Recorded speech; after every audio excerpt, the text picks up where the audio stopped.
Hey, bro. Huh? Let me ask you a question, man. Why you ain't change clothes, bro? Let me ask you a question. Every time you see me, you gotta ask me a question like you 50 Cent asking people 21 questions. But, bro, you gotta have some hygiene, Let man. me ask you, did you take a bath last night? Of course, and that's what I'm telling you, man. You gotta have some hygiene, Well, man. congratulations, because I'm homeless and now I have the luxury to take a bath every night and wash clothes like that. So be grateful for what you got and stop always talking about people and stuff. That's what's wrong with people. They always talking about people instead of trying to help them and stuff. Just thank God that you able to take a bath and change your clothes every night. I might have them on the next day and the next day and the next day. That's between me and God. You worry about yourself. Any more questions? You good, Oh, bro. all right, that one I thought. Have a blessed day.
If you're tired of being censored on social media, join 60s.net.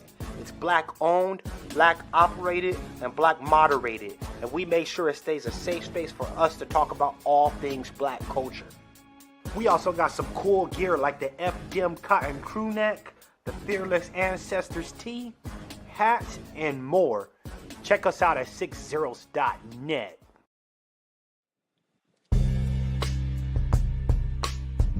Hey girl, why are you so sad? I just got banned from Twitter again. Should have been on 60s.net. Ah.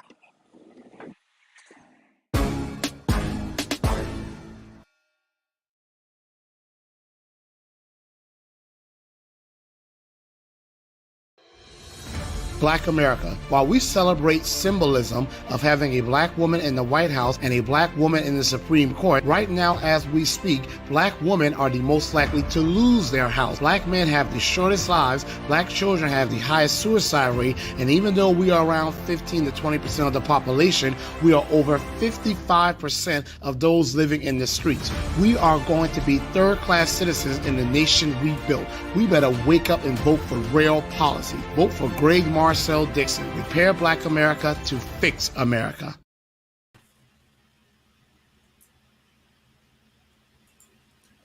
All right. Welcome once again to the beatzillapdx official show.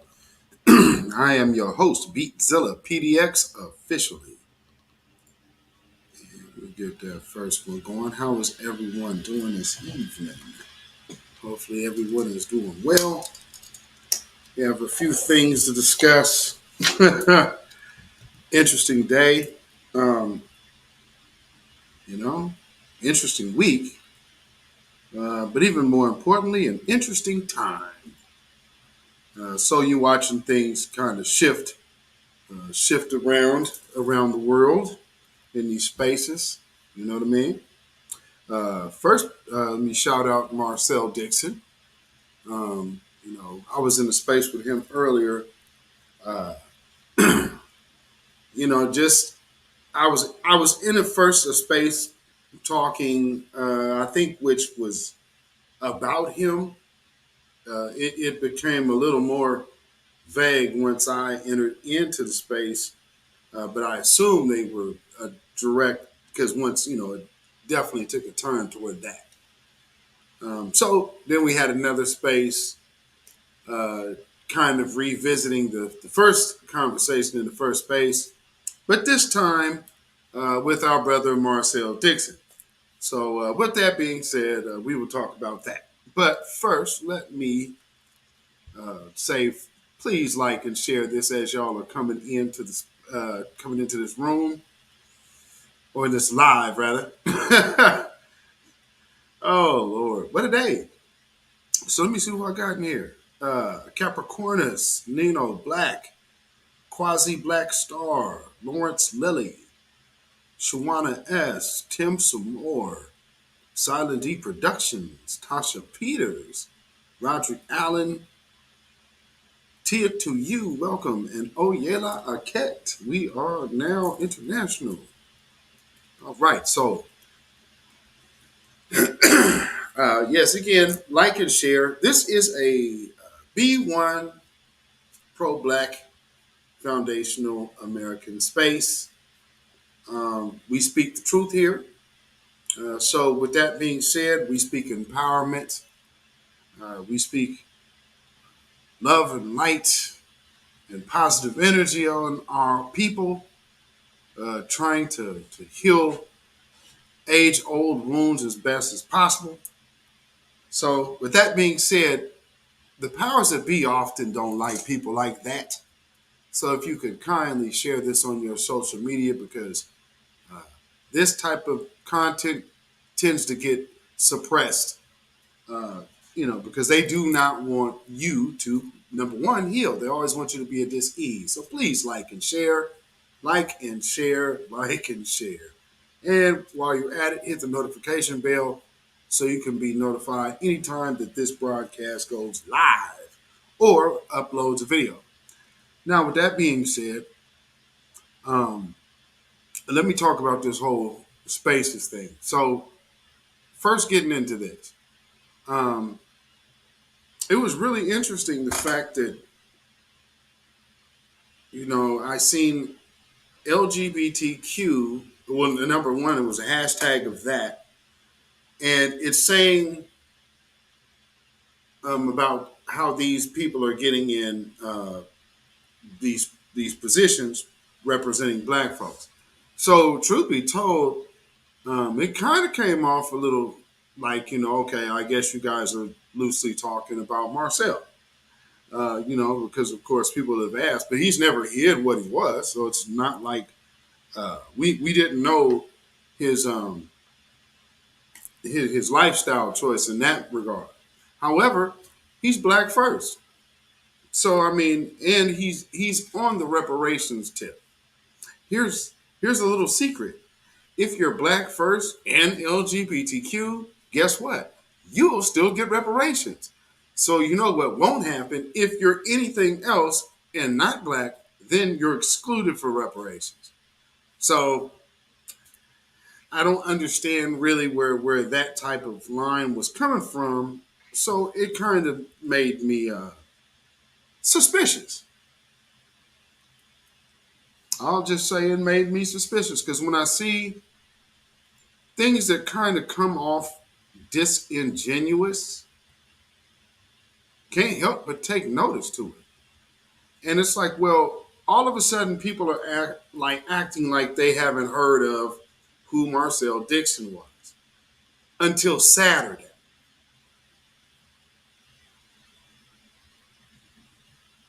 One who cares, welcome, welcome. So they're saying that they weren't aware about him until Saturday. So now all of a sudden it's a reason to start bringing his LGBTQ tie into conversational question. Well, as far as we go, he's already been asked that directly by Jason Black. So we've got that answer. Now, this sister tends to refer to Jason Black's interview, but she's only referring to last weekend. Well, for those of us who actually know, if you go to the Black Authority channel, then you can see the videos down where he's talking about how to vet a candidate. That is actually the vetting video. So I saw that move. That was looking a little funny style to me because it's like, well, we all know that there's two different videos. You know what I mean? You said, me too, Tasha Peters? Yeah, just raise my eyebrow. Huh. It's interesting. So what's the problem here? Oh, well, and I had to make a point because it's like there's a lot of harping on Marcel. Black Magic, welcome, welcome. There's a lot of harping on who Marcel is and his get down and whatnot, but he's always been on code. And he's shown that he's been on code all up to this point. And here's the other part. For him to be talking the way he's talking now, how is that going to play for him later down the road in Washington? He's going to have to kind of stick to his guns or his name is mud. So political career instantly over. I don't think people really understand that, or maybe they do. So I see somebody who is basically, if you're going at Marcel Dixon by default, you're actually low-key caping for Jim Clyburn. So I said, well, because she's saying, well, he didn't want to answer the hard questions. I'm thinking to myself, not if you heard that first Jason Black interview, you know all the hard questions were answered.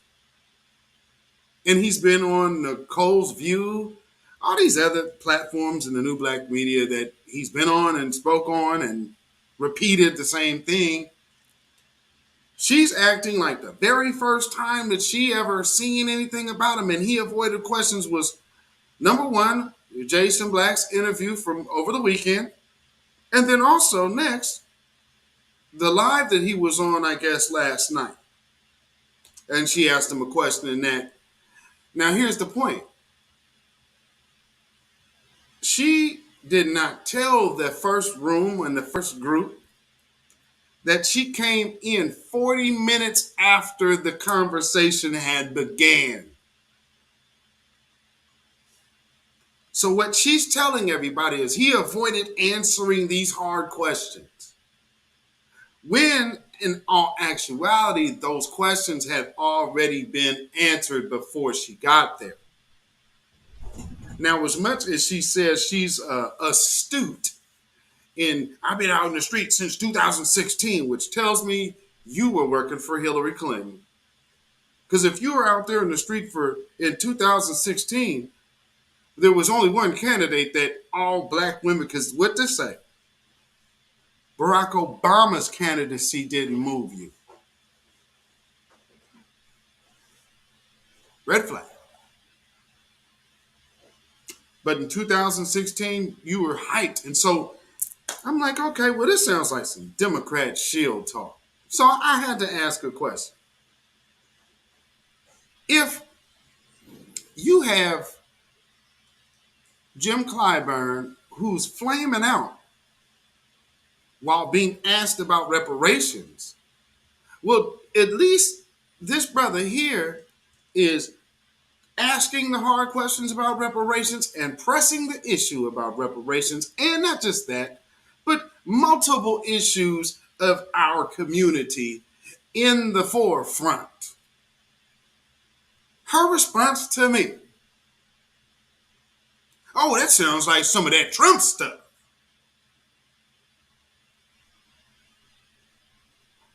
Word? How'd you get Trumpy? Oh, because I can.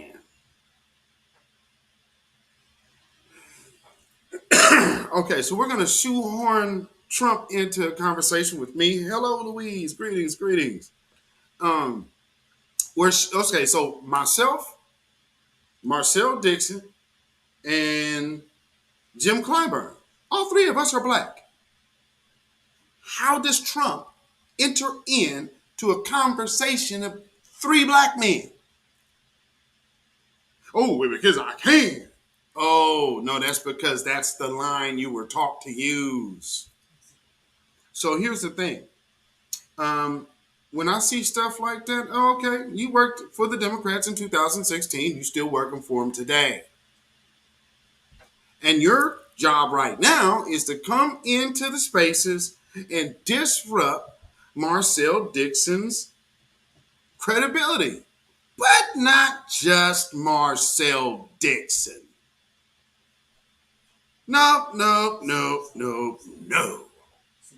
There was another agenda at play.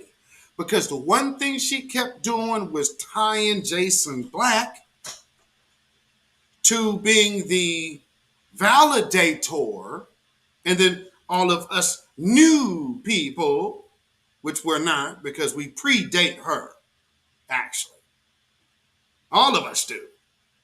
I mean, I literally have a podcast where me and my wife was live the night of Hillary Clinton and whoever she was running against. The hell they call that? The debate. When they were doing the primary debate.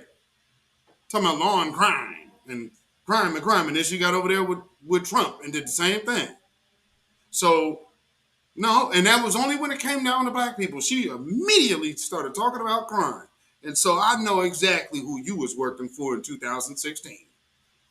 So, again, let me tell you, I predate that. DIY Queen, welcome. Agents come in many forms. Man, you better know it. And some of these people will have to reveal themselves because that's what they're getting paid to do. Here's another point that I kind of found strange. In a question about hashtag LGBTQ in politics, and are they here to supplant our agenda? No, T.S. Giselle.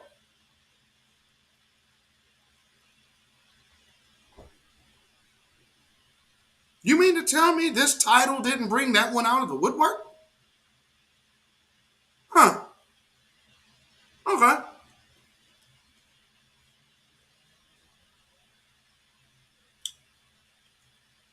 Right, Silent D. So no, nothing. The most notorious person that always wants to make people look like they're homophobic and make groups look like they're homophobic. All of a sudden, you took a pass on this one. Well, I wonder why. Because I've already called T.S. Giselle out for being a Democratic shield. That's all that person talks like.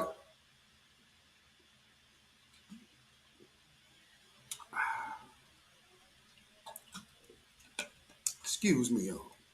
Now, with that being said, I had to offer some pushback just slightly. And this woman went off. Because I'm like, well, again, I don't really see the difference. And you're trying to bring Trump into it.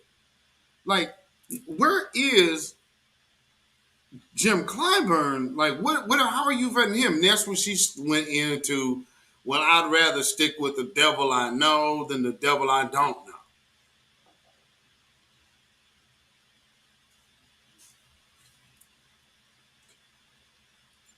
Family, do you understand? And for most of you who know, when I actually made this broadcast public, that you knew this broadcast would be airing today, it's before I went into the space. So when you see this title, just know I was already here. This was already going to be what I was going to discuss. When it's time to hand over the keys, you got to look how to get rid of the old guard. And we're watching all of these little young Democrat shills pop out of the woodwork, but always remember something. They always send people who look just like you. You see that picture on the screen? Yeah. So make no mistake.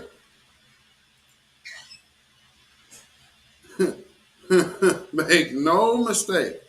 Don't think they haven't had these operatives already in place. But there's always, when you start hearing them talk in a certain manner, for instance, the space I was in the other day. This brother, now for those of y'all who know, there was a person who was making Twitter spaces talking about how foundational Black Americans are a hate group. Well, when you're doing that, you're basically trying to make us a target. And that is by no accident that they're doing that. It's not just about clout, but it is about being off code and making us a target to hinder our progress and message. Now, with that being said,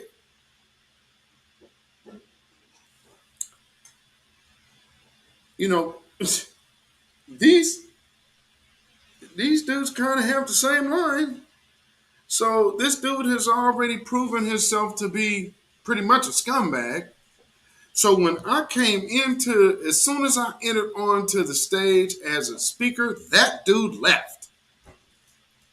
I think this was Racer Bo. Shout out Racer Bo. I believe this was his space. And man, this dude, this other cat that's in there, because clearly, see, they were playing good cop, bad cop. And this is how things play out. So I noticed that this person who doesn't have a face but just has a brain, called Thinker. Thinker is saying, well, yeah, man, I think, we should go ahead and just let him ride on out. We should, kind of let him be cool. I've been in other spaces with him, and I seen him go hard on certain people. I have a big problem with people vouching for outsiders amongst works that we cannot verify. See, that's what somebody will say. Hey, don't you think I'm kind of on the level? So I'm saying this dude's cool. Well, man, shoot, maybe you should just give him a strand. Let me tell you something, partner. I don't know who the hell raised you, but if anybody ever put a target on my back, we're not about to be friends ever. Because they wanted to do some sucker move? The hell is wrong with you? But there could be another objective at play. Because I have to, since you have a brain there, then I know you have to have some kind of decent sense. Because what you're bringing to the group is saying, hey, this guy who is actually trying to make you guys look like extremists and all of this and try to make you look dangerous before people in public. Hey, man, maybe you should he's not a bad guy. I mean, man, he tried to throw all of you under the bus. And, could have put all of you in harm's way. But, man, come on. He's not a bad dude. CH464, welcome, brother. Yeah. Okay, duly noted, bro. He ain't a bad dude. Fast forward to today. And remember, when he got off, and for those who were in that space, what did I say? They just played good cop, bad cop. So you had the one agent come in here because he was already exposed for trying to make us something we weren't as a lineage, trying to make it a hate group. No, this is just a group of people. That's like saying a whole race is a hate group. What the hell are you talking about? That's essentially what that is. They ain't gonna let you do that to nobody else. Do not do that to us. And especially if your ass got black skin. Don't you come over here with that madness. Now, so this other nut is gonna come over here and say, hey man, this William O'Neill acting dude, he cool. Now, nonetheless, he ain't FBA anyway. But yeah, let's extend an olive branch to him. What the hell is wrong with these people? So anyway, fast forward to the day. As I'm in this space to where they're questioning the LGBTQ in these positions, I'm saying, okay, that's pretty interesting. So when I got on stage, because, I was sent a request for this. It's not like I just went in there. I was literally, I got this message in my inbox and I came to this page. So when I got on stage, right, this is like first thing this morning. I'm having my coffee. I'm like, wow, I'm just listening for a minute because I want to get my bearings on what's happening. I don't just jump on people's stages like that, not knowing what the topic of the conversation is priorhand. I don't really do that. I like to sit if I ever even jump on the stage. For some of y'all know, I don't even jump on the stage sometimes. I just sit and listen. So anyway, as I'm speaking to the sister that's low-key caping for Clyburn, I see this thinker cat pop up in the space. I'm like, wow. Well, this is just the same from yesterday. So look at what I'm seeing. I'm seeing these names. Okay. This no-face entity who is trying to tell us to go deal with somebody who we should perceive and look at and always consider to be dangerous. Because they would do something like that without even knowing what the hell they're talking about. But then when they had to come into spaces and deal with real conversations with real learned individuals, you'll see things shift. Yeah, I don't know if that space was recorded or not. It should have been. Damn sure should have been. So this same dude, he didn't get up on the stage and say nothing. I think it's after I left. So again, I'm just noticing how when someone's here, then another person who's talking in the same kind of way is here. But the one person who is always saying how FBA is so hateful against the LGBTQ does not make their way there to jump into that space. Like every last one of y'all are Democratic shills. Who y'all kidding? So y'all be careful out here. Word to the wise. And this is why we are talking about what we are talking about tonight. So I guess that's why you have the kind of overly long big opening monologue this evening. But you say Don O'Neill said it's a bot. No, there wasn't no bots on there. No.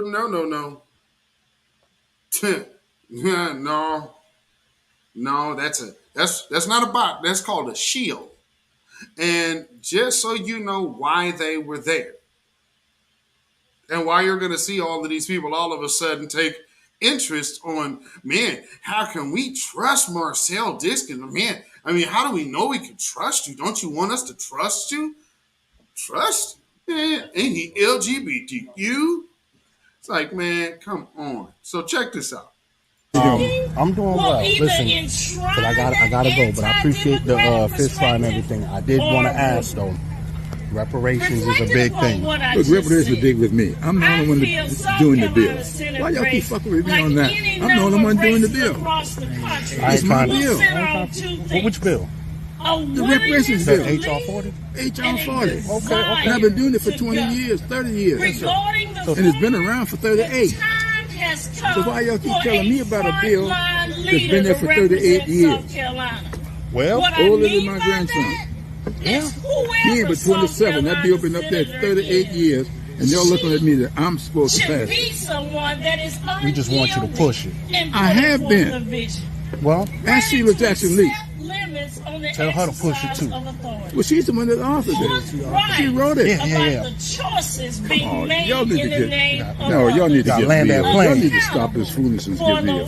Respectfully, that's all I'm saying. Just putting that out there. You know, we want to see that. We actually want to see that go. Well, everybody want to see that go. Could you just give some respect to this? Support for federalism and the idea that our elected everybody want to see that go. Have a moral imperative together. All right.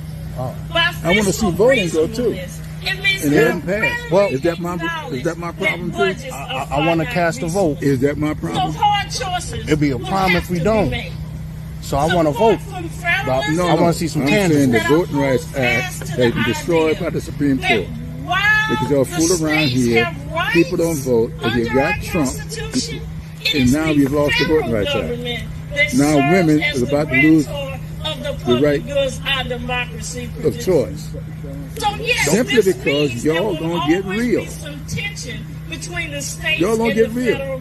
You want to make a headline. Let's make headway.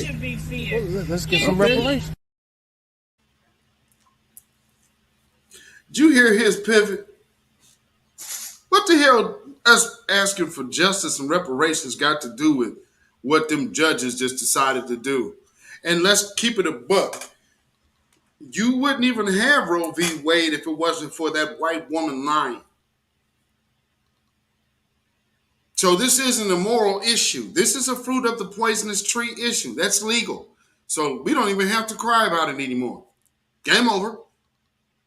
So now they're just saying it's going to be on the state because literally, technically, no, the government shouldn't be okaying it. That's the one thing that it should be, up to local state government.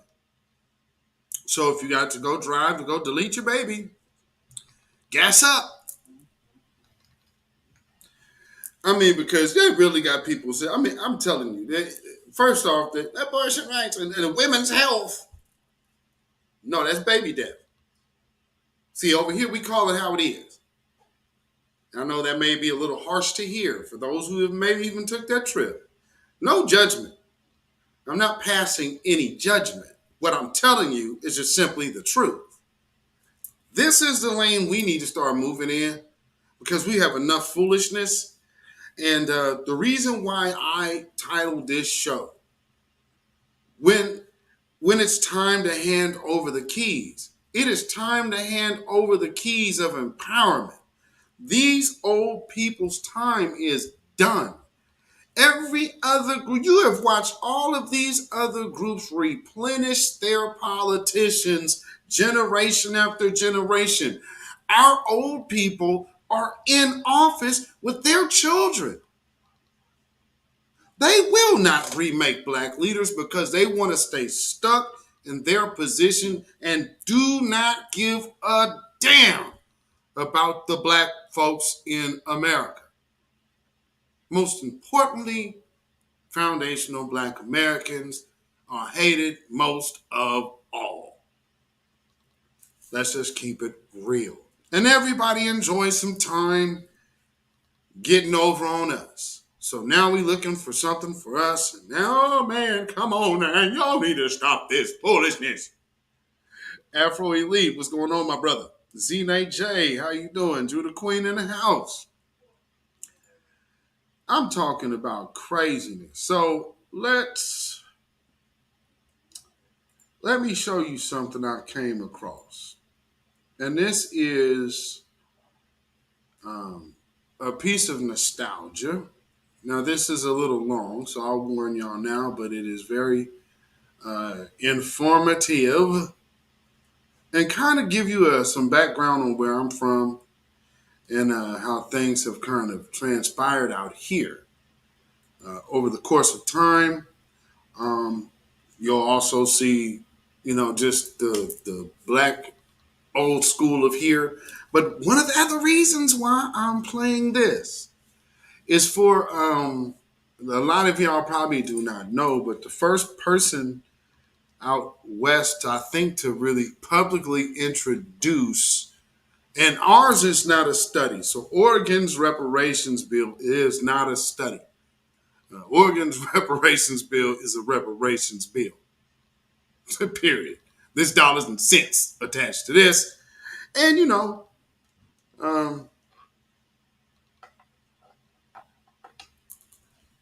may have been, a little bit of help from certain agitated squads.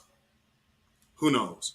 But nonetheless, our senator that has proposed this bill, it actually is a great bill. It means that all of us foundational Black Americans who have been here would be receiving from the state about $132,000 a year per person in perpetuity.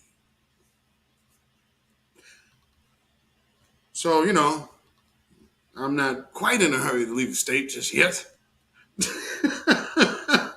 Can you dig it? So, yeah, with that being said, I see some new folks come off up in here. Let me holler at you. Ty and Maisie TV, welcome, welcome. Reynold Griffith, welcome. All right, so this joint right here is back when the senator that wrote the reparations bill, he actually used to be on TV. So he was a local reporter. Well, he did a piece on my city and my hood, which is the Albina Piedmont district of North Portland. And just letting you know a little bit of history, and you will hear some of these old lines, and we're going to deal with all of it tonight. So, I mean, because we are Democratic shield destroying over here tonight. So we're going to break it down. So welcome to my city and to my neighborhood of North Portland, i.e. Albina.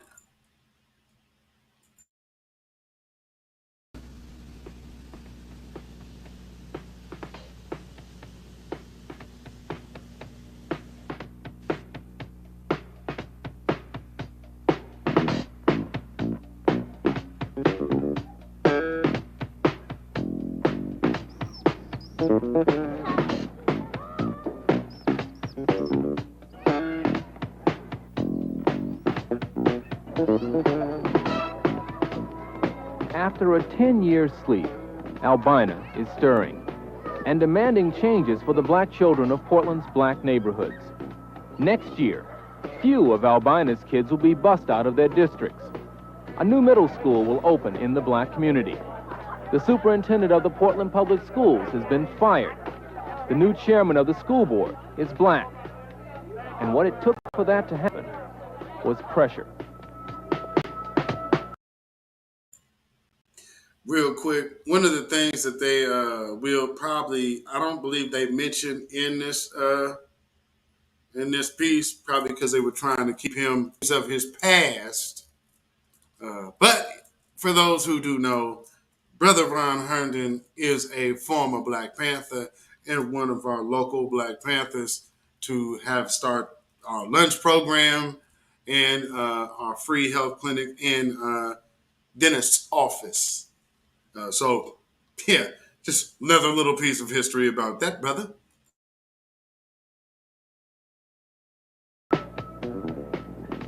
Every little piece of progress that black people have made has been made because of agitation and pressure.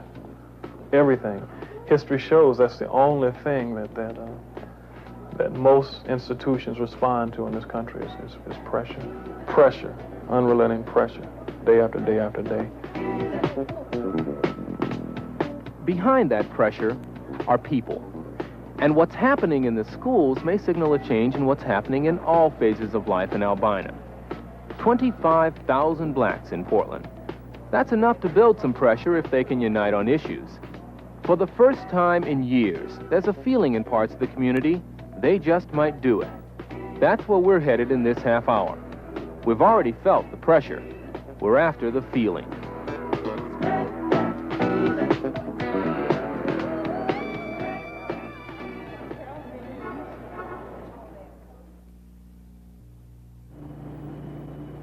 Arthur Keller says he and his wife are average parents. Their kids are average kids. According to Arthur Keller, theirs is not an exceptional family. Keller has the advantage of some college. He's a skilled worker at Penwalt Chemical. At home, the Kellers put value on education, and their two youngest children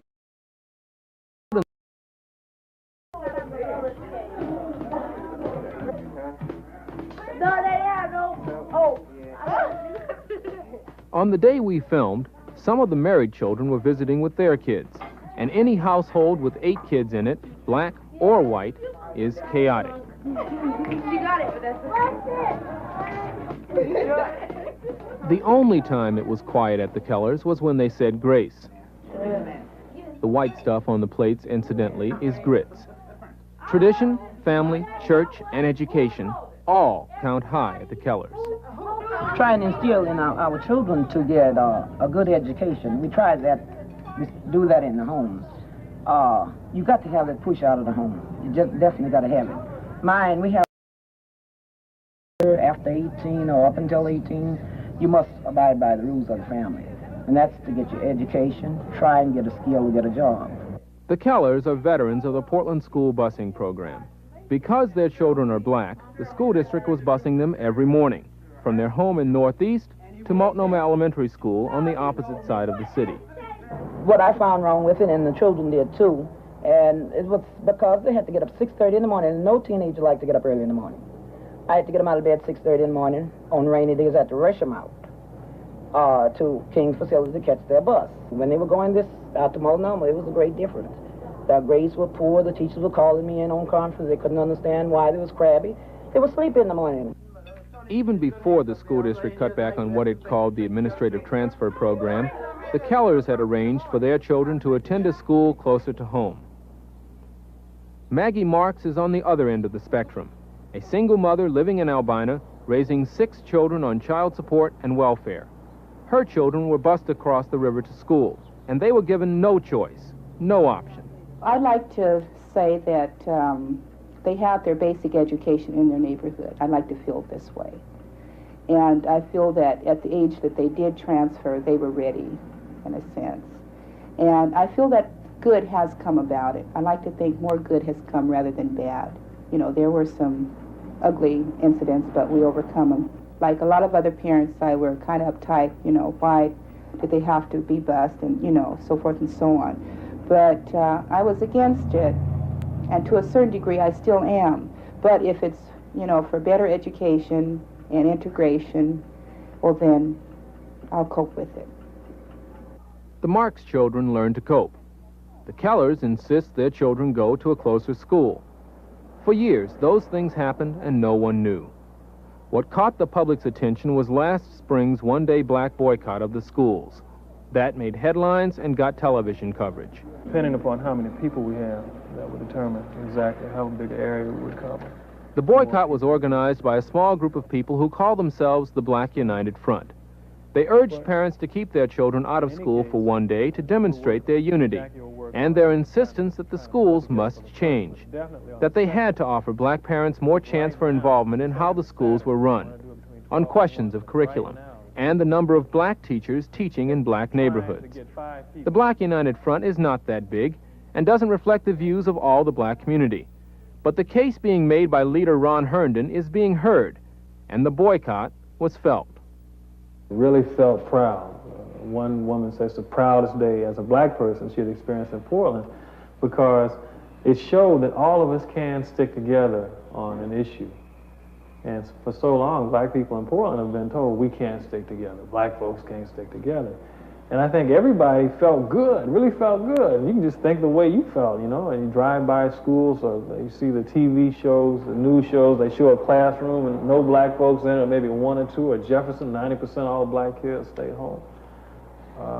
So that's one thing it does. It teaches people that the lies are not correct, that we can stick together, that we are adults, and as adults, as being men, women, and young men and women like you, that if we are confronted by injustice, or if we are confronted by something that's wrong, that we can act to do something about it. For so long, one of the things that happened to black people in this country, we were taught that we can't act, that we cannot do anything to control our lives. That's why Martin Luther King, that whole civil rights struggle was so important, that it showed that we can act, we are capable of doing things to take control of our lives. Slavery, I mean, if you're going to own slaves, you don't want a guy that's a slave to think that he can control his life, do you? Because the first thing he's going to do is run away or do something to bust up the plantation. So you don't want that. So for years, efforts were made to teach black people that we cannot control our lives. So that comes out of it. You teach that lesson once again, that we can act as one.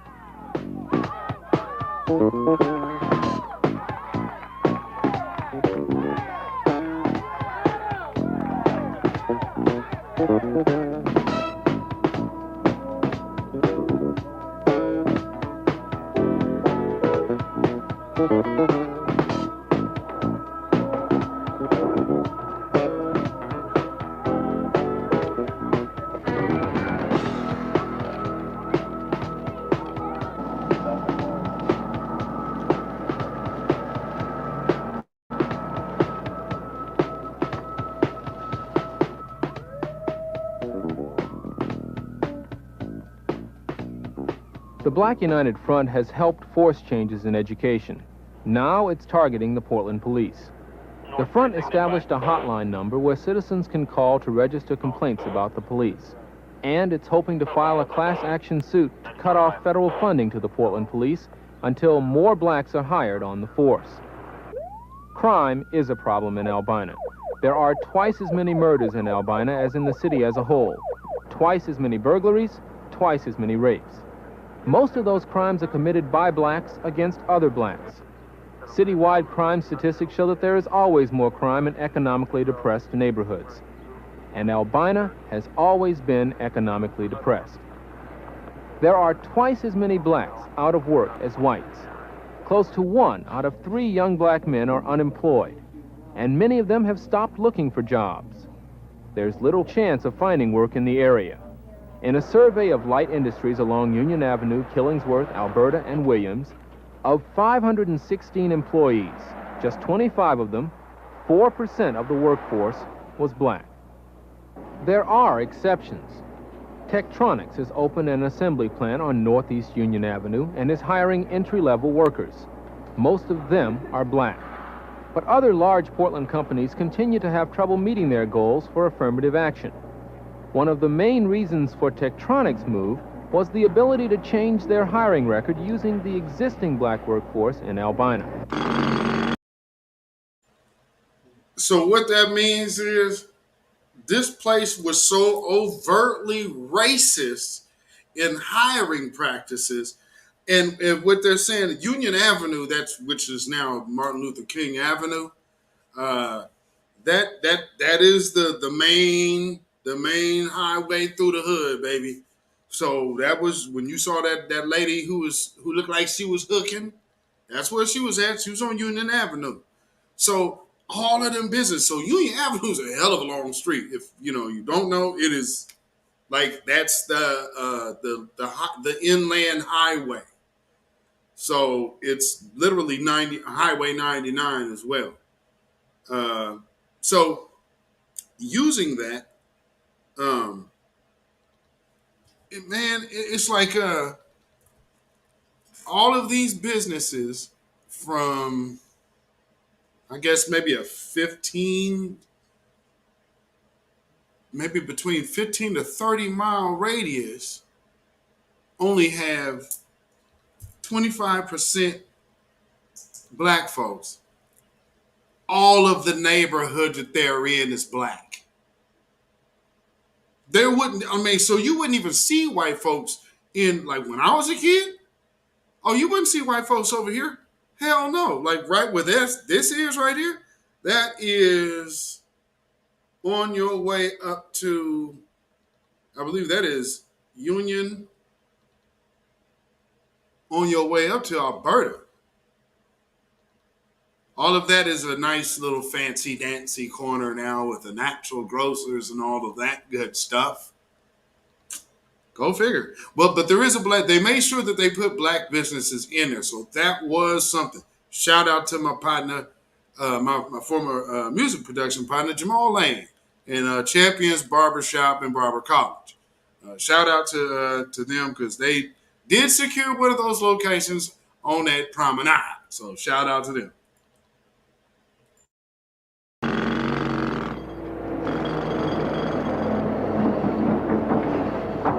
Almost $8 million is going into revamping Union Avenue through the Albina area.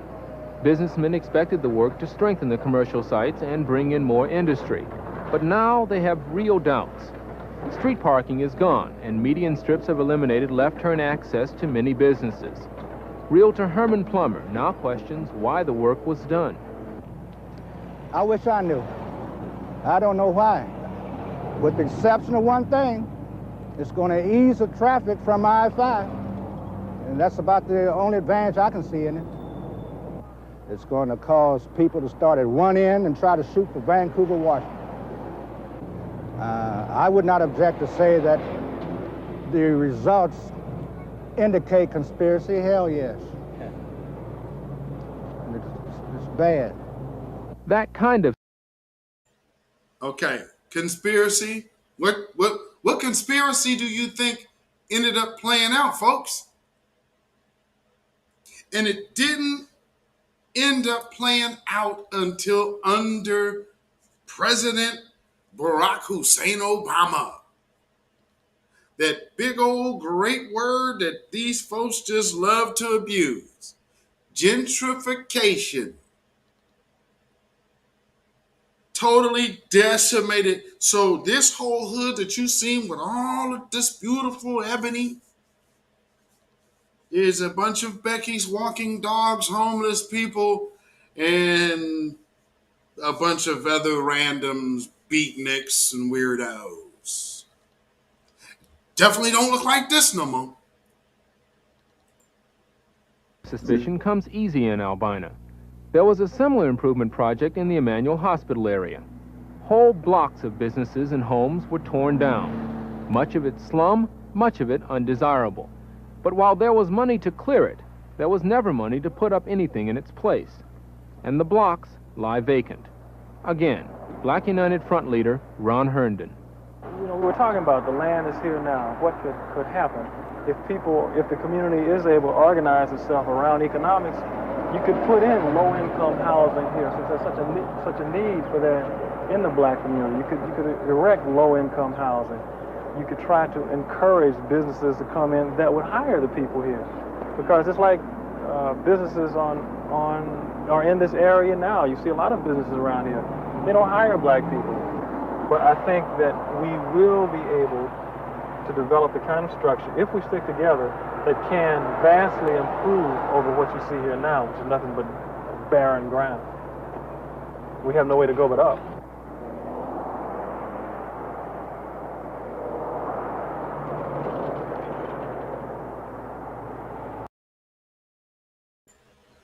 All right, you see, and we've got a little more, but do you see that field right there, folks?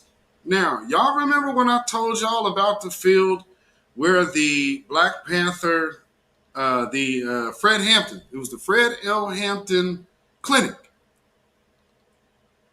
It used to sit right there. They tore it down in 1972, supposedly being able to doing a manual hospital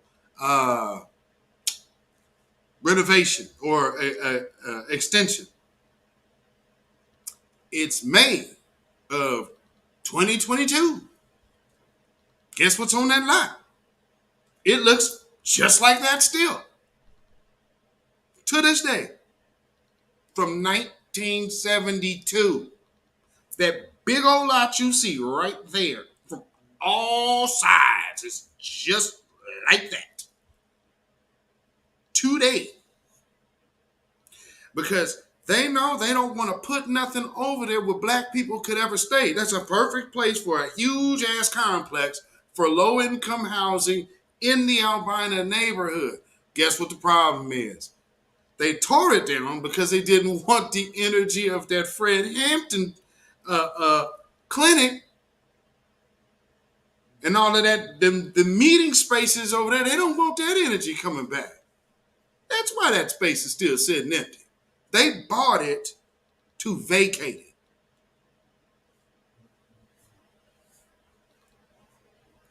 When I'm telling you these people really truly do work against us, oh yes, they do. So when I heard somebody say, oh man, living up here in the ice cream land.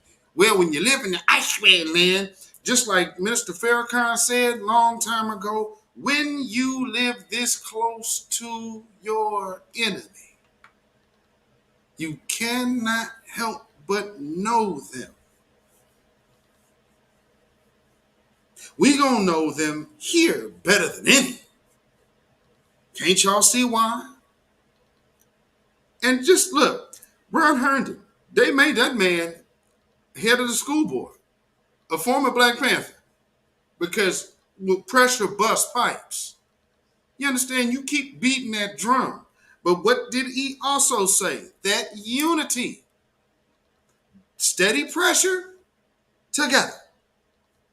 One voice on code. That's where I come from. Samuel Logan, what is going on? You didn't get the notification? Thank you for letting me know, brother. Not surprised. Lord.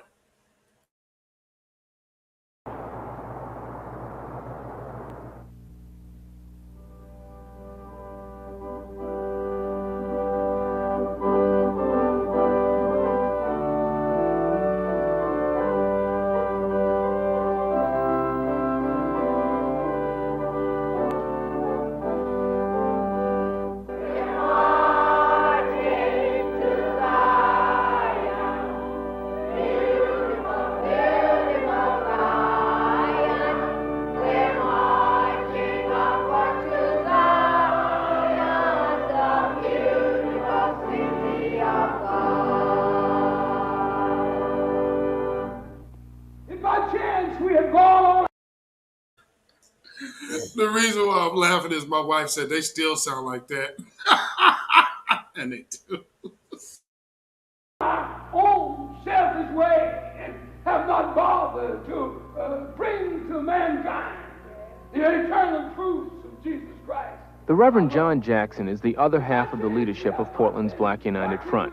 25 years older than Ron Herndon, Jackson is a longtime leader in the civil rights movement. He served 2 terms as local president of the National Association for the Advancement of Colored People. He's a former president of the Albina Ministerial Alliance and the Portland Council of Churches. See, Jesus didn't go bother to try and instruct you. You know her? Oh, they went Mother Hart, boy. Mother Hart was a cold one, boy. Lord, oh Lord. So, as you heard, Pastor Brown, he was definitely one of them old time country with Martin Luther King and all of these. See, all the people that came out here, all of these Negroes was with Martin Luther King. You ain't special John Lewis. Like everybody who we were around as children were at that damn march. And they just roll out John Lewis like he's something special. He punk ass. No, I mean, I'm sorry not to speak ill of the dead. Let me correct that. But I'm telling you, his cat was there. I mean, we grew up with all of these people. John Lewis wasn't no special dude.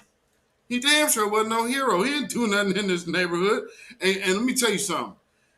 I want y'all to really take a listen to the line that this pastor is about to give you, because this is one of the reasons why today's show is going to have to be done, because these people have to learn when to hand over the keys. Do you see how old this man on your screen is right now?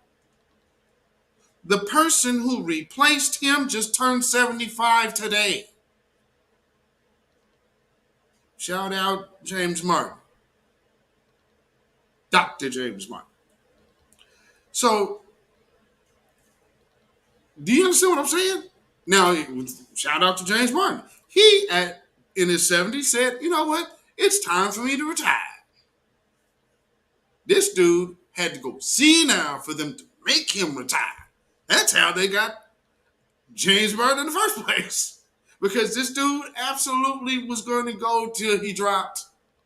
Just like our politicians we have in Washington right now. And he sounds exactly like those people.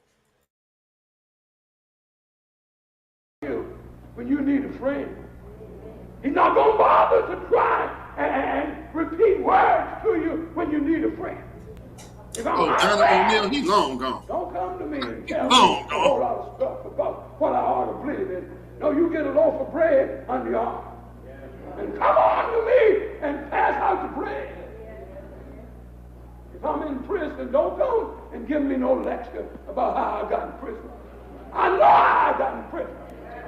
Don't come to me telling me what the Lord gonna do to me because I'm in prison. No, you just visit with me. And give me your expression of sympathy. According to Jackson, the Black United Front is sustained by the churches of Albina. The church is the front's source for money, and through local ministers, its contact with the community. The choice of John Jackson as co-chairman of the front was calculated. Ron Herndon applies the pressure and makes the demands, but Jackson provides the negotiating link with the white establishment. What is surprising is not that the front works that way, but that John Jackson admits it. See, Ron comes along and says certain thing, I come along and say something else, you know, when we say different things. We're saying the same thing, you know, but I'm offering an alternative. While he's saying we're not going to take this, you know. Look at here, look at here, look And that kind of confuses the folk, you know, so they say, well, let's take this other alternative, you know. Well, that's what we wanted in the first place, was the other alternative. But people don't realize we're strategizing. We have to study white people in order to get along with them. They don't have to study us, because they don't work for us. We work for them. And in order to get along with them, we've got to find out, you know, how do you get along with them?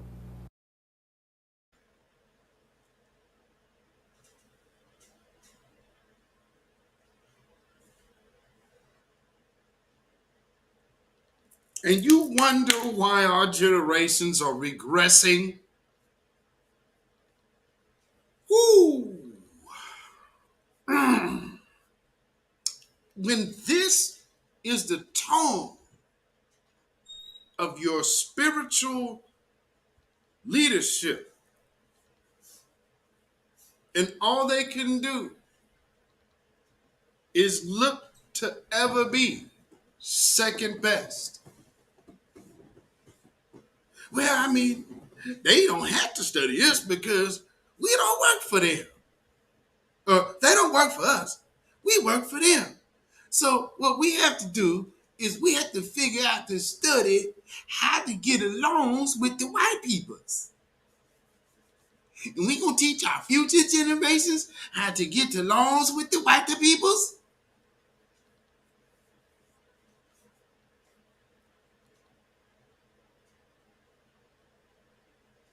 You are hearing it for yourself. Here's the problem. A lot of these old niggas just got sassy today. So just because they're in church, they see themselves as different. But they're exactly the same. You can get on Twitter Space and cuss your little heart out. And deep in your heart, it's still white Jesus. And the white man, we can't seem to supplant him, because if God wanted us to have something, then he would have just put us in position and put us on another planet. But as long as the white man is around, then we always just going to be up under them, and we going to have to just study how to just get along. Jesus Christ, it's killing me. Woo, Lord, but don't you think for a second that this mind ain't out there, family. Star X FBA. How you doing, brother? Oh, man, Aboriginal woman. Man, oh, my goodness, it's painful, ain't it? You know, without being exterminated like the Indians, you know.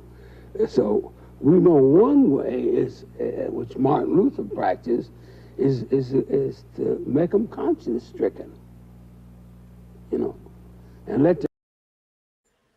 Hold on, man.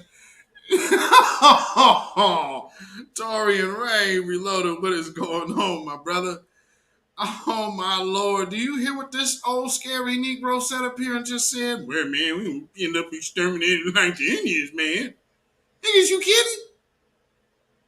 Oh, man. And this is supposed to be the symbol of strength in our community?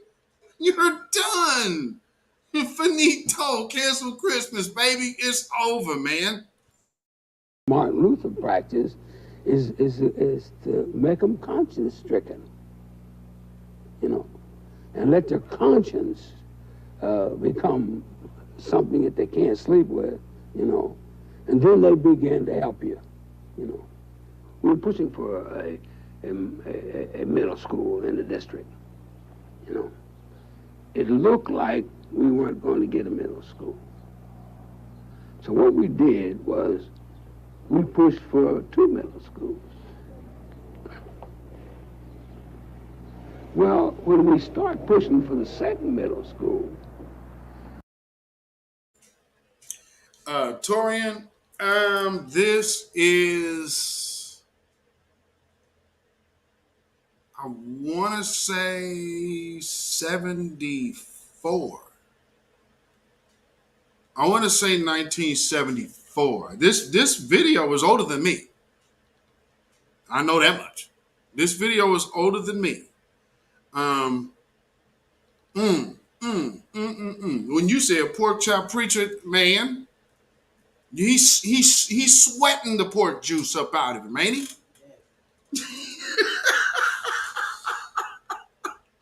Oh my Lord. Yes, indeed. This dude wasn't asleep. He was unconscious, Tasha Peters. For real, though. But this is the kicker. Listen to what he's about to say next. And I'm talking about, man, when this is your black leadership, and they still trying to hold on to this, and we're going to discuss this. Check out what he's about to say next, y'all. They gave us the 1st middle school.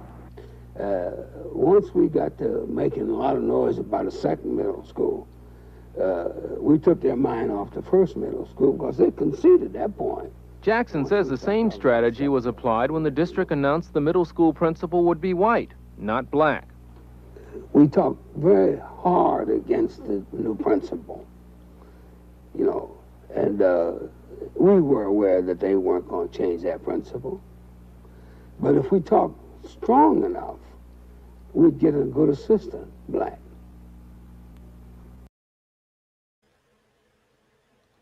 Did y'all hear that? Now, these are the types of minds right now that are telling you, we need to vote for the Democrats. Man, you sound like you weren't going to Republicans. At this point, write them off. Because that is what they are really feeling inside. All they have done up to this point is become better liars of hiding this. But this mentality of everything has to be under the white man or we can't have it.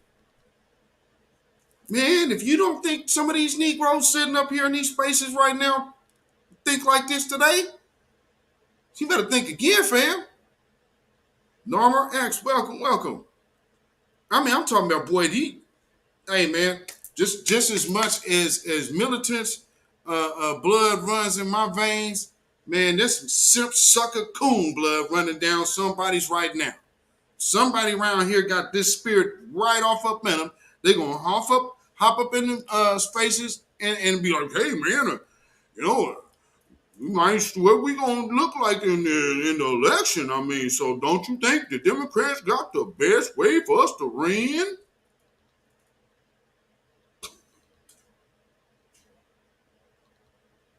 We got to give you the mush mouth.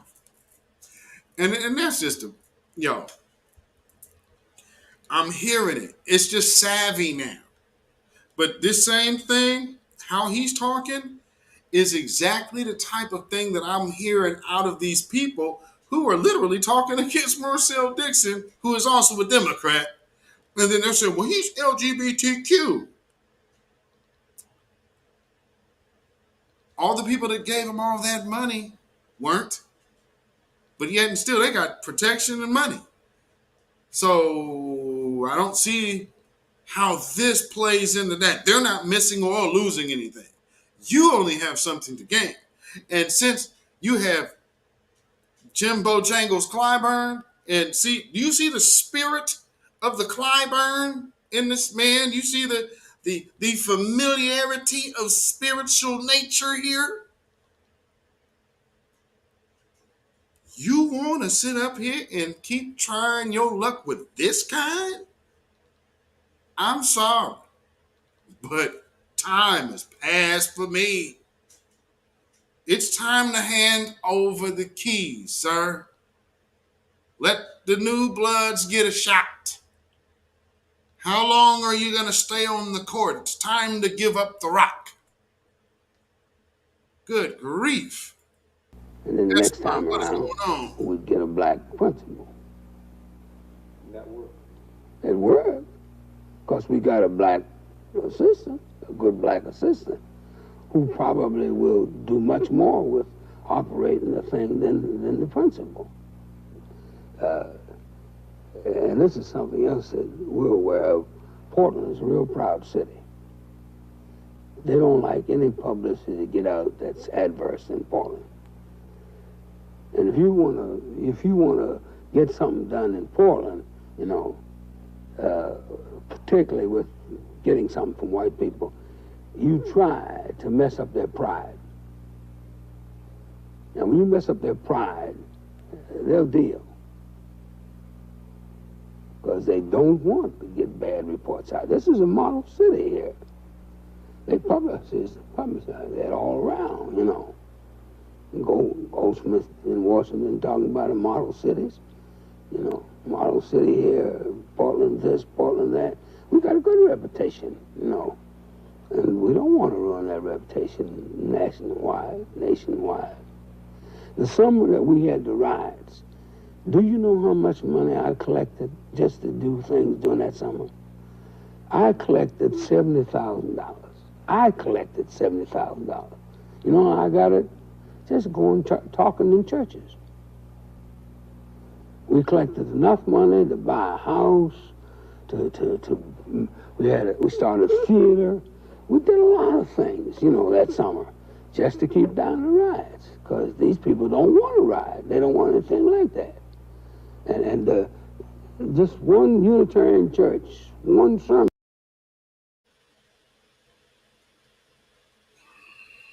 Okay, so Private Bentley, hey, my sister, how you doing?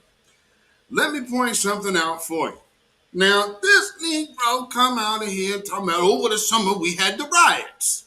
Yes, there were riots here. And clearly you can see that this is far, far, far long before we ever had any in 2020. really. Riots here ain't nothing new. This is the West Coast. This is how these things happen. People trying to act like, oh, this is the Model City, because there's a bunch of outsiders. But no. This is a pull-up area. All up and down the I-5 corridor. This is pull-up season. This is the pull-up coast. For real. So, I've told y'all, it's been nothing but fires up and down I-5 at different given points in time. Tanya Zion, welcome. Tanya Zion, welcome. Greetings. So as you are hearing him say, he made $70,000. I wonder if you are ready to have an organization who actually knew how to take more donations, you could probably figure out how to siphon that off to maybe a Democratic political campaign. I mean, who knows? Anybody ever heard of anything like that before? I got $5,000. Just one sermon down at Unitarian Church, And I was picking up money like that all over the place, just to keep from having a riot that next summer. Because that's the kind of town Portland is. And speaking of Portland, coming up next is Portland's #1 group. That's right, Sheer Ecstasy. As we let Bruce Carter kick the funky licks in the background, now if Nate'll just jump up on a taste of funky bass so that I can throw a taste of soul in your face as we go around once again the 360 degrees soulful sounds of Portland's own pleasure from the album Special Things, spreading that good feeling around the Rose City town. Hey, on a sunny day, the Dapper One with you, feeling funkier than ever on FM 90.7 KBOO. Hey!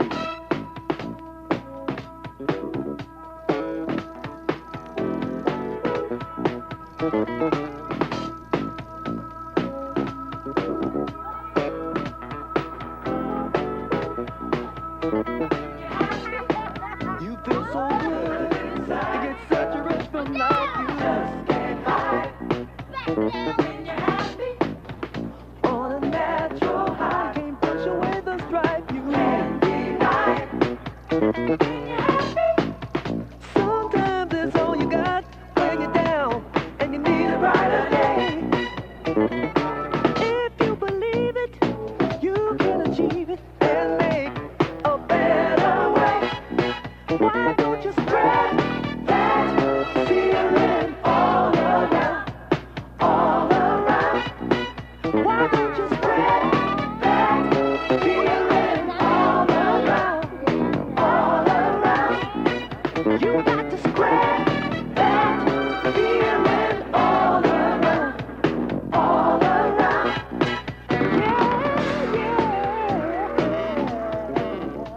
There's something surprising happening in the south end of what most Portlanders think of as Albina. Maybe the most important change of all, it's already reached the street where Ron Herndon lives. And when he talks about it, it sounds a little like he's saying, there goes the neighborhood. Like the house over here is one, a black family had lived in there several years. They got old and moved out a year or so ago. White family moved in, and up the street there are a couple of other houses, the exact same thing has happened there. Black families have moved out for one reason or the other, and they've been replaced by white families. So this has been called, this area over here near the Lloyd Center has been called one of the most desirable pieces of real estate in the country because it is close to so many amenities that people seem to want. Public transportation, shopping center close to Coliseum, downtown Portland. And you do have a lot of younger white families moving in. And on the surface, many people will say, well, what's wrong with that? Well, given that it's much more difficult for black people in the country to get decent jobs. It's much more difficult to get a loan from the bank to buy a house. It all works against the possibility of black people being able to maintain a stable community. What organizers like Ron Herndon must have is a political base. And right now, that base is built on geography just as much as it is on race. If enough white families come back from the suburbs, we're going to see blacks dispersed, probably further north and northeast through the city. And parts of the District of Albina may change fast, in ways never dreamed of 10 years ago. The facts and the feelings all point to change. And on the way, we may see more picket signs and hear some tough talk and the threat of more boycotts. The sense of change is in the neighborhood, and from within and without, the changes are coming. It was quiet in Portland's black community for a lot of years. There were no riots and hardly a protest. There's a feeling here now. Those times are gone. It's not as if people were asking for something that was outlandish or radical. It's right. It's something that all citizens in this country are supposed to be guaranteed. So I think that if the community stays together, that you'll see more changes that are brought about. And if the pressure is kept on. If you ever see a lessening of the pressure, you'll see the progress stop at that point.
So, real quick, let me see if I can get back here. Let me show you something. So this towards the end. So the brother here on the right, that is Senator Lou Fredericks. That is the brother who has penned our reparations legislation in the state of Oregon. So shout out to Lou Fredericks. I'm just wanting to play that so you can see the timeline difference between then and to now of my community. And, oh, by the way, he's also Martin Luther King's godson. So these are the type of elements that I grew up around here. You got former Panthers as, you got over the curriculum.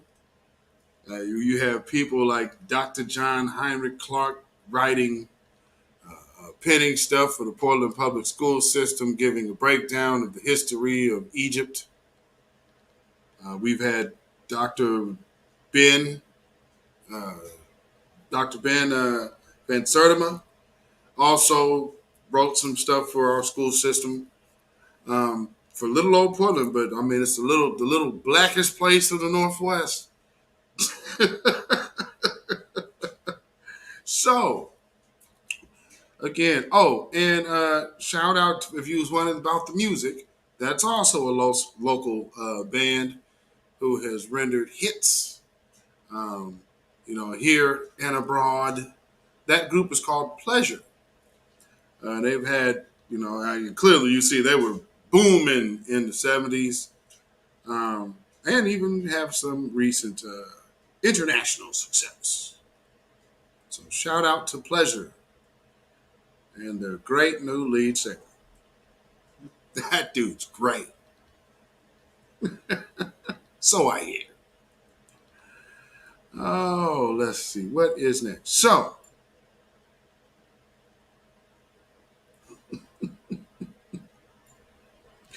Let's look at something. We have all of these situations that we are faced with right now, and we still have the old garb and they're acting like none of these situations are existing. Right now, we are watching a targeting of, number one, black men. Black men have, for some reason, been free to be assaulted. And last Sunday, or I believe that was Sunday, should really be an eye opener when you're showing strong men as being attackable. Say Will Smith, and with the Will Smith Chris Rock situation, and then you have other people running on stage. Anybody remember that cat that pulled the gun out on Tyson at the Shalom? That was kind of crazy. So that's kind of interesting. Interesting in salute there, sir. Where'd you get that one from? Y'all got to be paying attention to all of this because it all matters. You know, this may be one of the smaller platforms in the new black media, of the voices of new black media, but make no mistake, after day 1, day 2, day 3 of New Black Media Appreciation Month comes day 4. So, you know, some people may say, oh, well, he ain't new black media. Don't listen to that fool. He clearly don't know what he talking about. So let's, y'all seen this whole situation with, is this gonna freeze up on me or something? Hopefully I'm still going. I ain't froze. Okay. Wait a minute. Y'all see this thing with Young Thug though? Man, they're gonna run that cat in, man. It's not looking great for dude at all, man. Matter of fact, I'll play it through here. So, but see what's so cold about it? Now, here's what I find real odd about this whole YSL situation. Why was Jack Harlow such a big deal at the Kentucky Derby? He got black men over here holding him, so he holding him up in his suit, walking him across the dirt like some kind of slave, so he don't get his shoes dirty. That's one of the. I'm really getting tired of seeing them putting Jack Harlow in these spaces where black men are looking less than under this dude. That's really getting old to me. But that's a conversation for another day. That's a conversation for the gentrification of soul conversation. Now, Young Thug and Gunna. Here's the other thing I find oddly strange. The night that the night that Dave Chappelle got attacked at the Hollywood Bowl, if y'all was watching Tariq Nasheed's broadcast, he showed you who was on the front row. There was somebody sitting there with Diddy, Elon Musk, and Jay-Z. Guess who the other person was? Gunna. The other person was Gunna. What are the odds? And now him and Young Thug are in jail with no bail on a Rico charge. And when black folks was saying, hey, in Georgia, man, y'all need to make sure y'all elect this dude. Howard needs to be elected because he's pressing charges on the cops that shot and killed Rayshard Brooks. They executed that brother, shot him in the back. I thought it was my taser. And remember, we told you, you guys got to get out at Georgia, you got to get out and vote for this dude.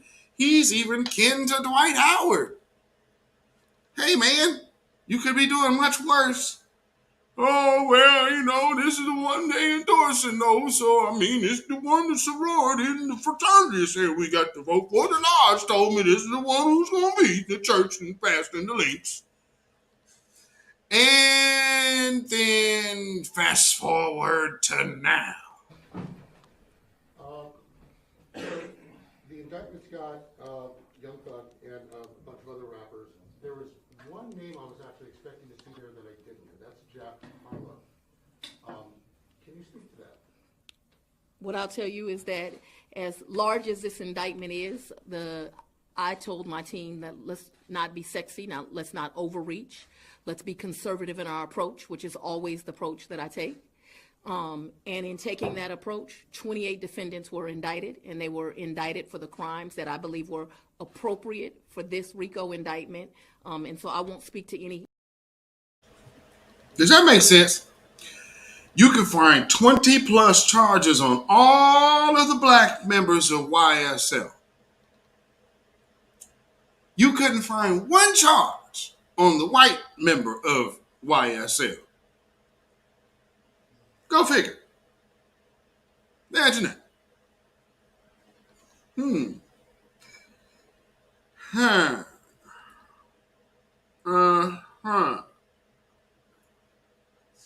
Got to watch these old niggas.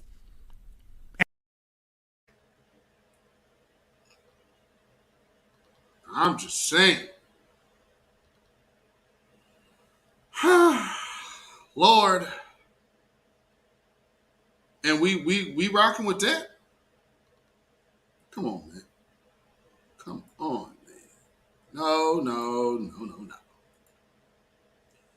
Let's get this on out of here. And so, with that being said, we're having people come into spaces talking crap about Marcel Dixon. And let me explain something about Brother Marcel. Marcel Dixon, unlike any other black politician that says they're going to do something for black folks, actually talks about the black agenda, unlike all other black so-called black politicians. When they talk to us, we should know what the white one's going to do. We can expect that. What I don't understand is black folks who vote for white folks knowing that they ain't going to do nothing for you. That's the part that really, really confuses me.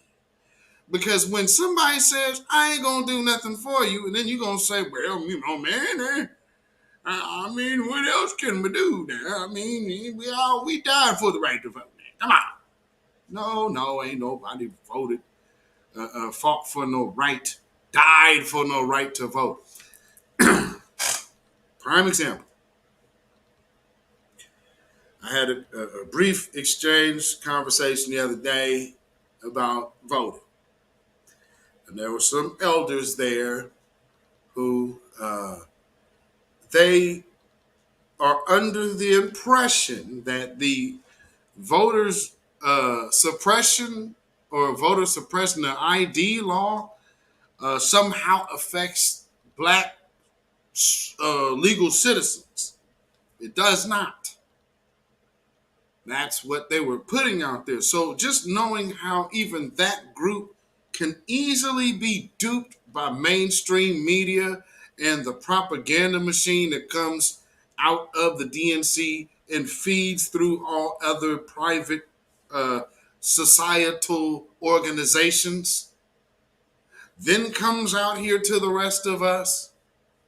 Well, see, for most of us that I can know of, I don't know of anybody who is beholden to something else other than B1. If you can't stick to the code, then you can't be here.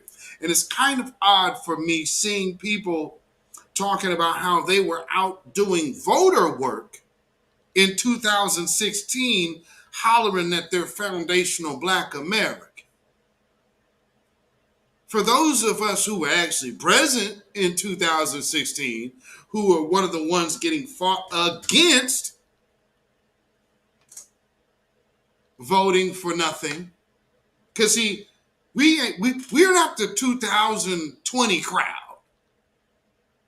Matter of fact, not really the 2016 crowd, more like 2014 crowd. But I don't know if anybody's really paying attention. Well, they are now because the world is paying attention. Here's one thing. For those of us who've been here for the last 10 years, thank you for coming. It's nice to see you. But some of you were in other organizations in 2016. You were not over here. And most of it, all the voices of New Black Media are very clear on that part. So when I'm seeing these people out here talking, we were doing the work, where? See, working for Hillary Clinton does not mean doing the work for your community. So don't get out here in these spaces, oh, we were doing the work, we were working hard for reparations. No, the hell you were not. We started this conversation. No, you didn't. This is who you work for, and this is where your energy goes. This country is doomed. It is doomed, not just because of African Americans, but because by 2040, this country is going to be minority white European. You hear me? Minority white European. And you guys are going to have to start working more with Hispanics, who make up a larger portion of the population than y'all do. And then, just a couple days ago, because it really matters. It matters.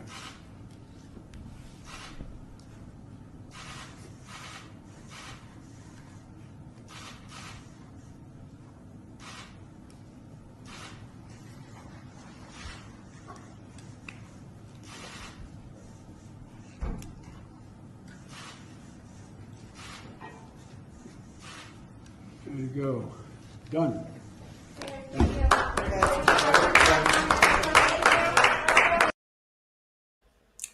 Oh, and if you didn't know about the other part of that, so 26,000 Ukrainian immigrants are going to be flooding into the Americans, man. Woohoo! Boy, man, you was out there doing the work. Oh, why he was also still supporting this and that, too. The impact that it is having on food for the world. So when you're home thinking, what is this all about? Just think about when I was hungry, you fed me, in the Gospel of Matthew. It also is so pleased that Mr. Meeks, the chairman of the Foreign Affairs Committee, was with us because we talked about sanctions. 40 billion in Ukrainian aid. And on top of that, half of them are coming here.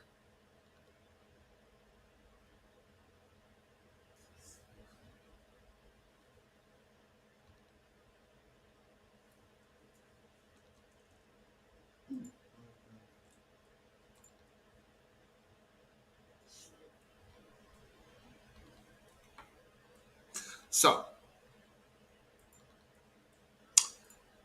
I seen Brother Phil touch on this, and we're going to have to touch on this a bit tonight. Because as y'all seen the preacher,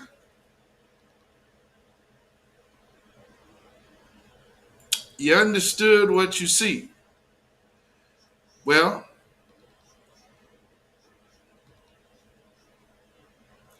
it's kind of interesting when white folks start taking notice.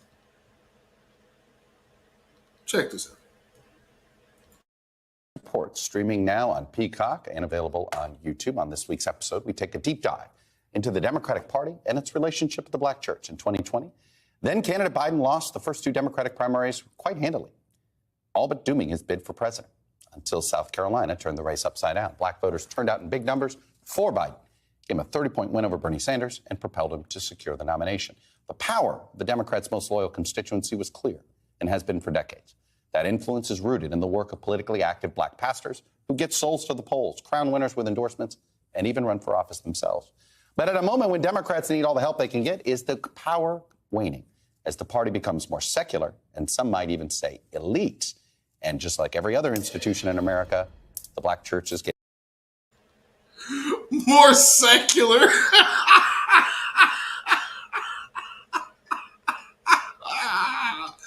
When's the last time y'all heard secular?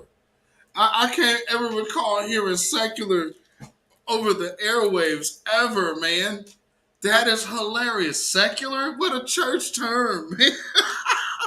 You out there in the world, y'all. Secular. Come on, man.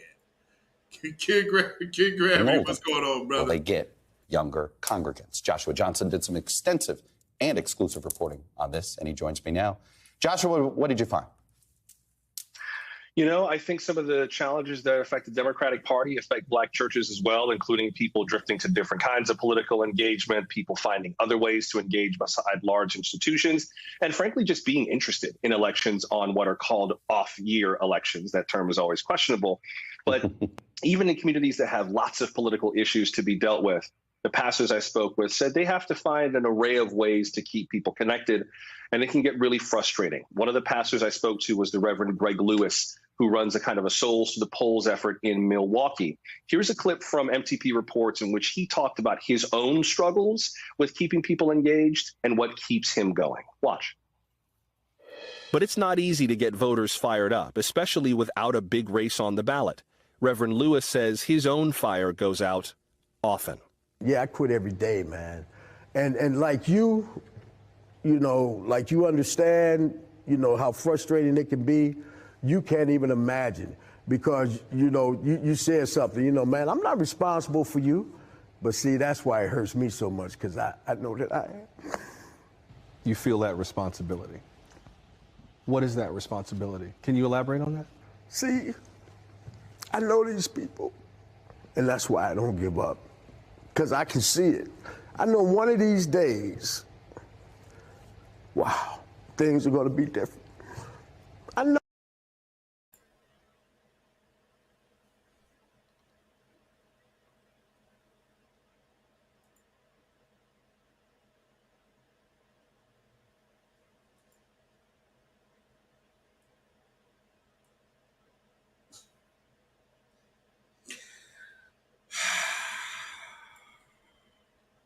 Got to watch these old niggas.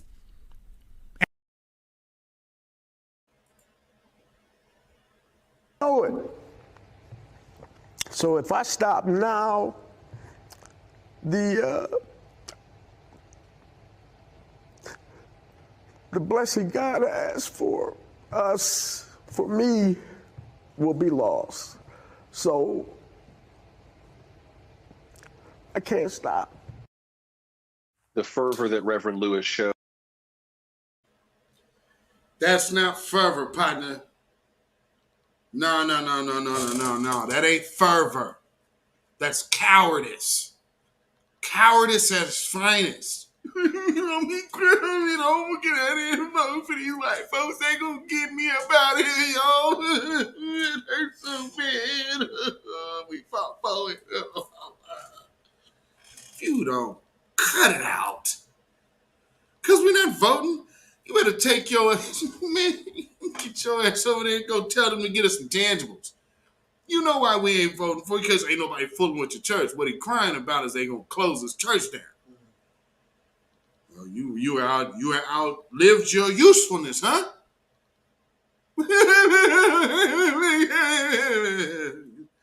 Come on, man. This Negro really crying. I can't get souls to the polls. It reminded me of Roland Martin sitting up there crying, looking at them people. I'm so happy today. Look at him. Just look. Let me look, y'all. Oh, Jesus. Was echoed by all the pastors we spoke to, their desire to see people do better. And insofar as Democratic politics help further that, the pastors say they can be aligned. They were very clear that their allegiance is to God first, and the Democratic Party's relationship with them is very much transactional. We'll see whether or not that changes, Chuck, particularly with this draft Supreme Court opinion coming out. Black churches can have a variety of different cultural views in terms of issues like abortion. So how that might or might not mobilize people remains to be seen. Okay, and then that last part that he did was an absolute lie. No pastor had that conversation with you at all. So that's where they added. So That's where the agenda conversation came in, because that old crying ass nigga didn't do that. He didn't bring up no abortion, brother. No, he did not. He brought up, man, I got that. I just bought this new Cadillac. I got the new truck on order, baby. Come on. I need to get some money in the Democrats, man. Come on. Boy. Do you see how serious it is for these people not to lose their position? Why y'all fucking with me?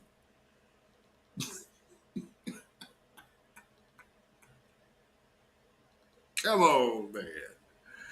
And I got this woman telling me today that you gonna sit up here and choose the devil that you know versus the one you don't know.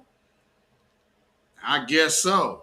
Because you've been chosen as Caesar Borgia devil a long time ago now, didn't you? You accepted him into your heart as your Lord and Savior, didn't you?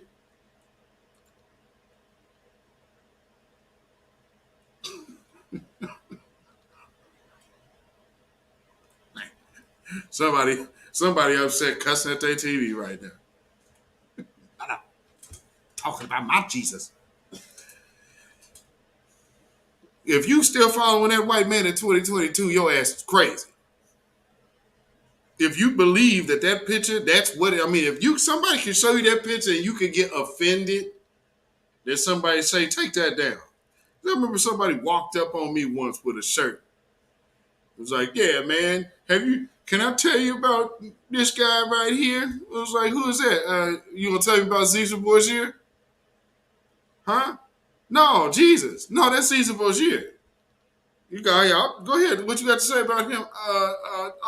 No, okay, brother. Okay, brother. You have a nice day. Yeah, you too, brother. Yeah, shalom to you.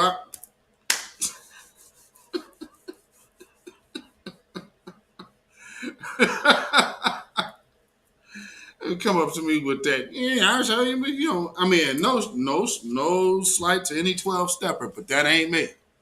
So I'm not stuck on a higher power because I need to find some way to keep me off of whatever ailment I'm dealing with. You dig? You know, so I get it because they all have the same kind of line. So they'd be like, "Can I introduce you to my? Can you come to my church, man? You know." No, I'm busy on these days. Hey, the next day, hey, you know, I mean, if you're not doing anything, here's a car. Why don't you come to my church, man? No. Hey, so, you know, I know you don't, you know, really, I've asked you a few times, but, you know, hey, man, here's my car. Why don't you, like, sometimes if you're not doing anything on Sunday, man, come on. Yeah, I'm actually doing something on Sundays. I'm a musician. So that means I get paid to be somewhere on Sundays. See, that's musician, play, check, business. You understand? So I'll be busy on Sunday. Also, I'm not sure if you said you attend church or not, but hey, here's my card. Here's my pastor's card. You know, you should come to my church on Sunday. Wow. Woo. Whoa, Lord. 12 steppers. Oh, good God. Hey, man, more power to you, though. I hope, you know, sobriety is working for you, you know. But no, I don't want to go to your church. Okay? And it's okay if I don't want to go, okay? Just don't ask me again and again and again and some more. And then forget that you've asked me all of those times and start a whole new regimen of asking you the same thing again. Woo! They do a number on them people. Some of them people, I guess they need it, but some of them folks be so brainwashed, it's like they glitchy. Like, I did this, whoop, I did it, whoop, okay. So, let's further dig deep into this reasoning why we have to let these people know it is time to hand over the keys. And one of the reasons is because, simply put, these people are not about our empowerment. They have shown that they are about cowardice while being able to talk loud in the pulpit. And I'm going to say this, and I'm going to sing a hymn, and then we're going to pray and just duck our heads and look to the white man.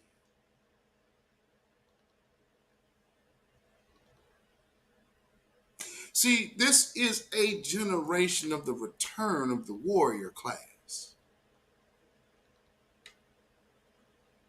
So much so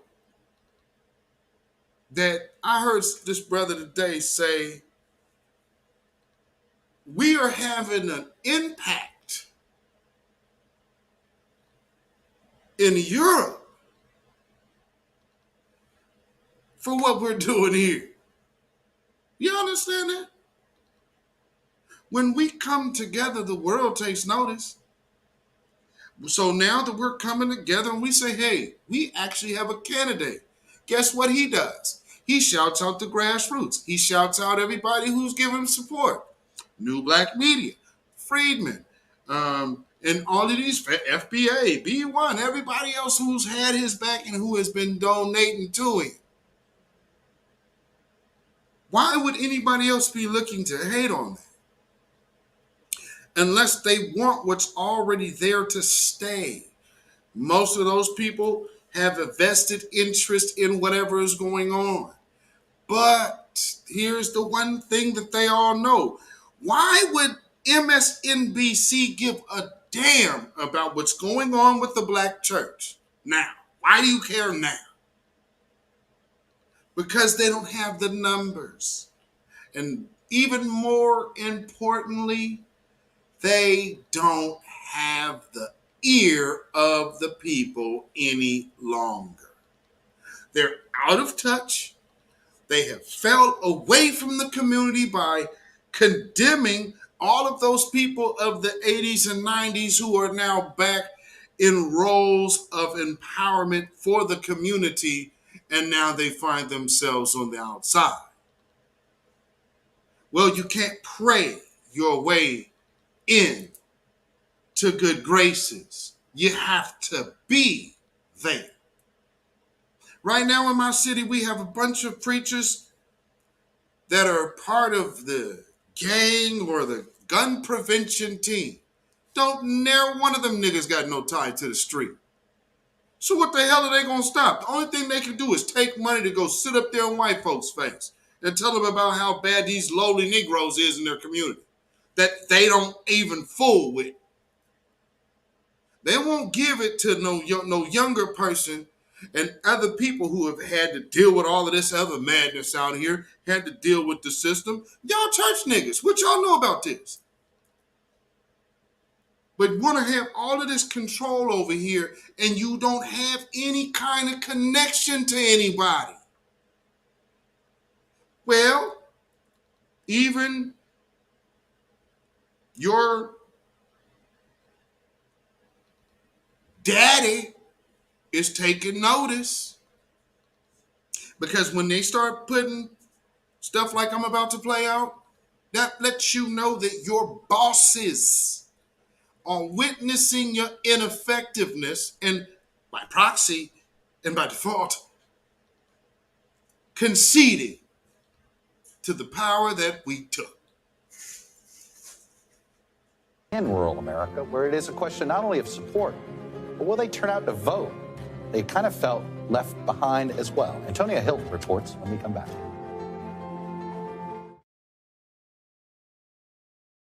Welcome back. The Democratic Party's challenges with rural voters go beyond the Midwest and go beyond white rural voters. My colleague Antonia Hilton recently went to North Carolina and spoke with African-American voters who are simply losing faith in the entire system. My name is Cynthia. I'm executive director of the New Rural Project. This is how Cynthia Wallace spends many of her weekends. Oh, right here. Okay. She throws on a new Rural Project tee and a pair of sneakers.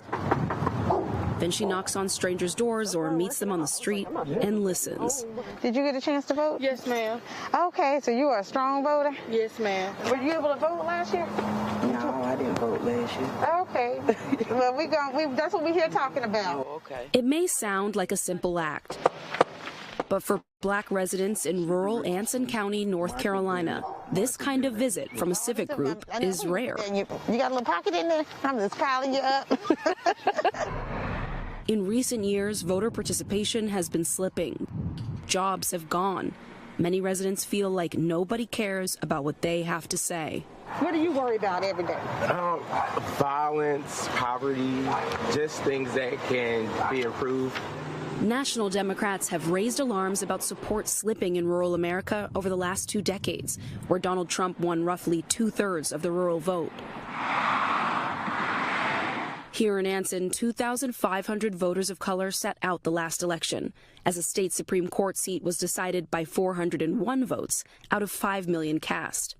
To Cynthia, the disconnect isn't rocket science. Few do what her team does in the rural South. Even worse, they sometimes forget black people live there.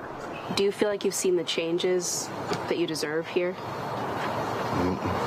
You know, in Anson County, those young men, black men under 40, turned out at 35% in the 2020 general election. And so actually having a chance to have conversation with them, and the fact that they really seem to feel, you know, kind of validated to be heard.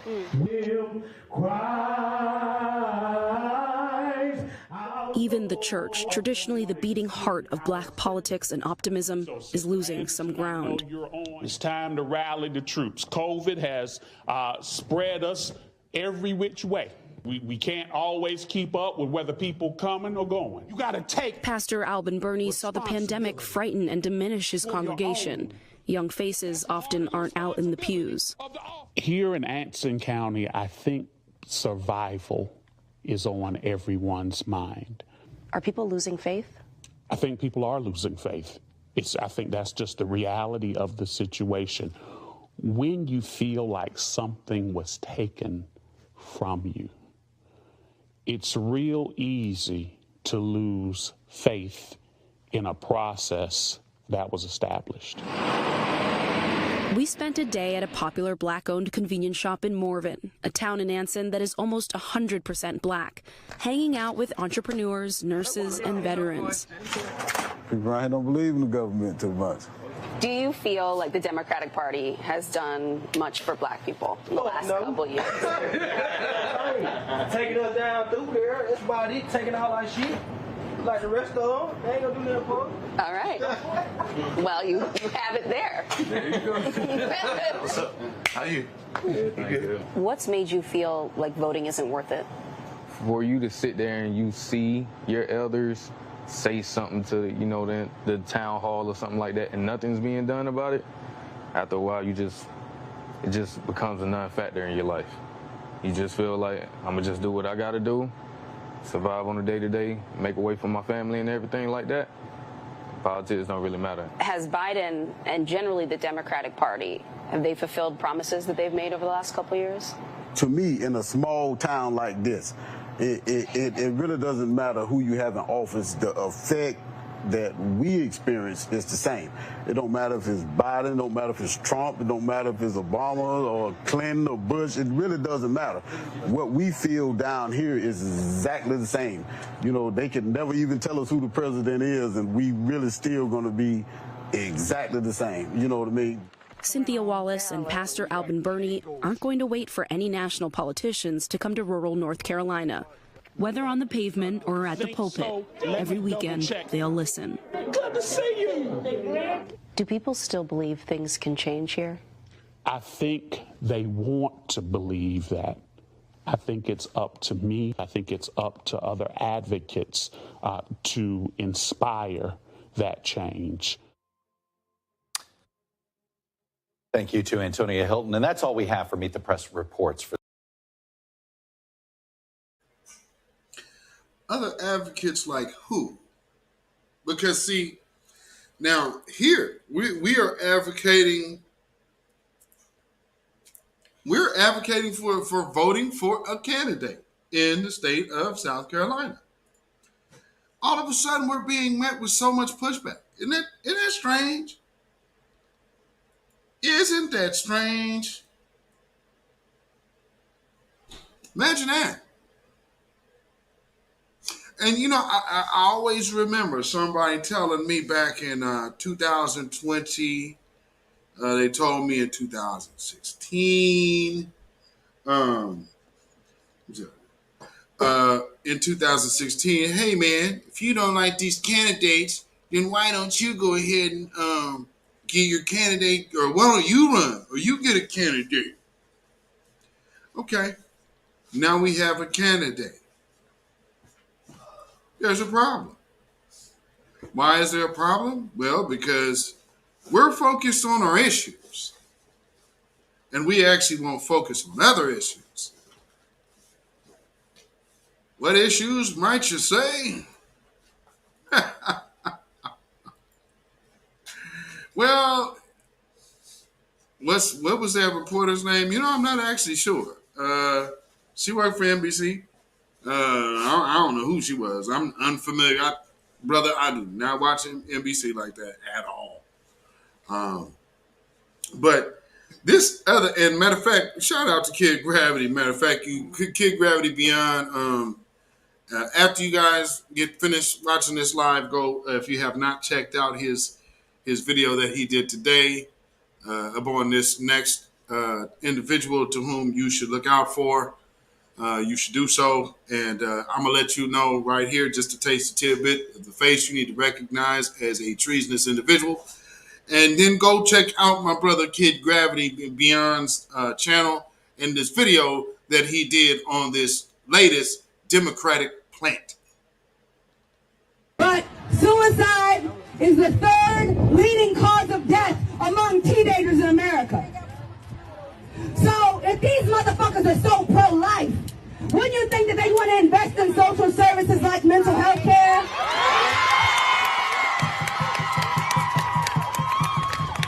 If 1 in 5 children under the age of 5 years old in America are food insecure, you don't think they pay for food assistance in this motherfucker?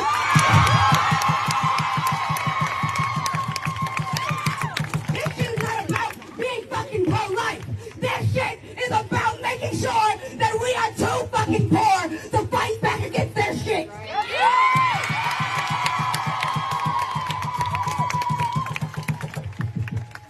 My abortion saved my life. Period. If I had not had an abortion at the age of 22, I would not be standing here to fucking have this conversation with all of y'all. I would not have been able to advocate for my people and fight for my community because I was not, well off enough or financially stable enough to support myself and a child. And let's be very clear. Making the decision to get an abortion was one of the hardest decisions I've ever made in my life.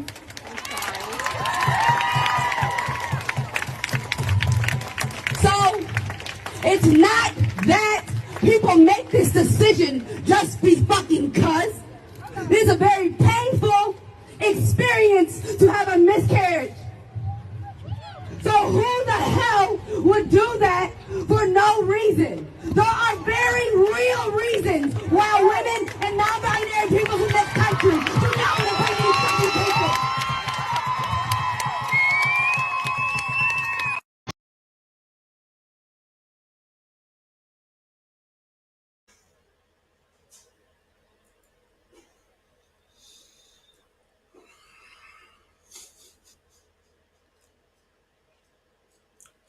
Wow. Wow.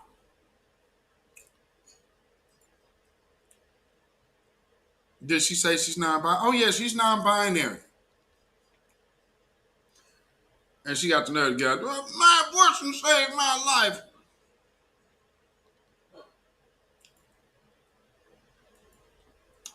Ever occurred to you that maybe nature was just running its course? What do I do? The paperwork is dirty. Silent D Productions. For real though. Wow. Oh man. And also in other news of the same sort, family, do you know that these folks in this next clip, the people about this next clip, they got more upset over the man that is out there. So they're totally upset. Hey, this dude, I think he's a a firefighter, a New York firefighter. Maybe, maybe not, but it seems to me that they missed the big distraction. Check this out. Not the fucking terrorizing! My motherfucking numerous! They terrorizing my fucking numerous! It's none of your fucking business!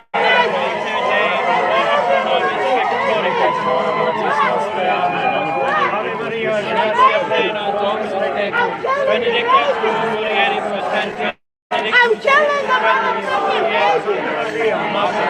I'm killing them! I'm killing the baby! My motherfucking... What the fuck is that, please? What the fuck you holding? You're holding shit! You're terrorizing! I have to leave! Get my bag! Get my bag! Why do I have to leave? Why do I have to leave? At this point, was it up before?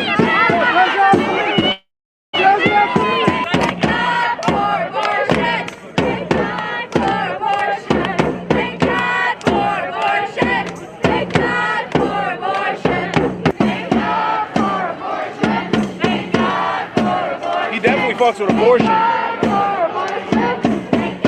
He definitely aborts his baby. Right.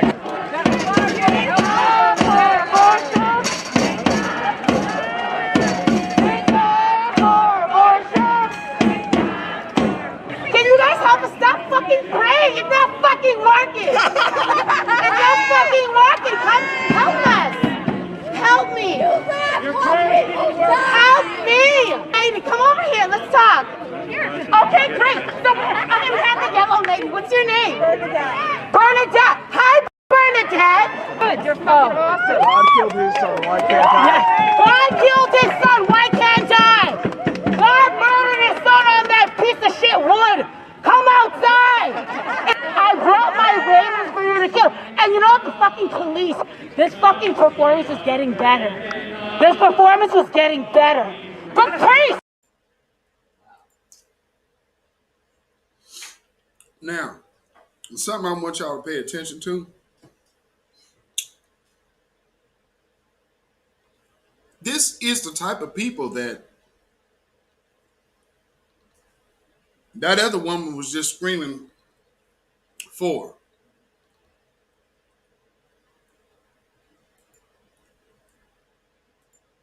Do any of these individuals seem rational? And their line that they're telling you is so far past normalcy. You think that is by accident?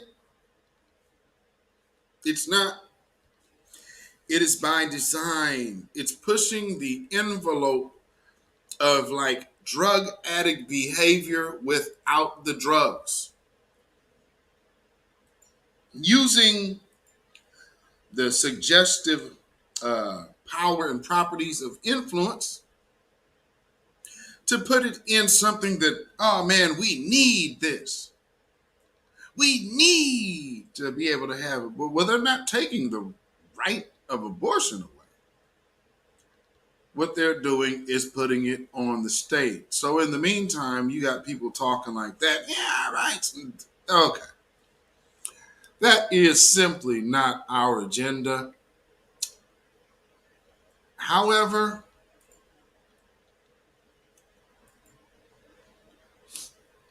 a lot of those type of women are also this type of woman. Women, monkeys. Ooh, monkey. Oh, I love Then why would you kiss me? That's not what I meant. Just kidding. Women, monkeys. Ooh, monkey. Oh, I love Then why would you kiss me? That's not what I meant.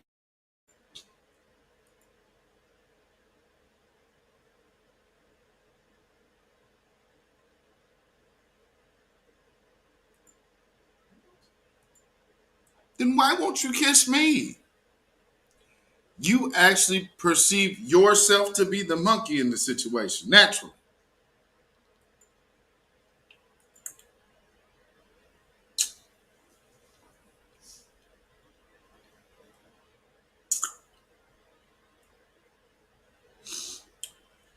Woo!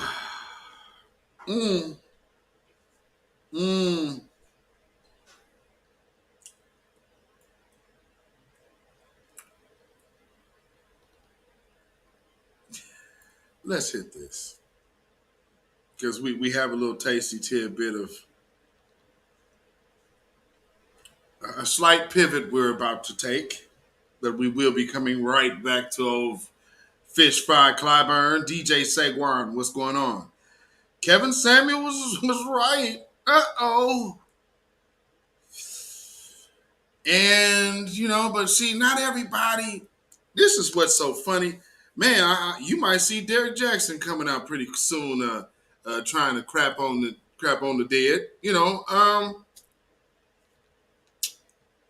So Reverend Jamal Bryant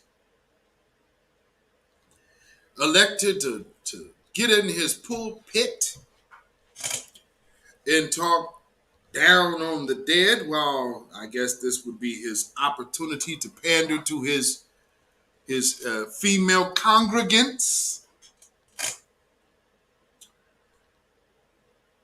Maybe one of them congregants must be Vivica Fox, huh?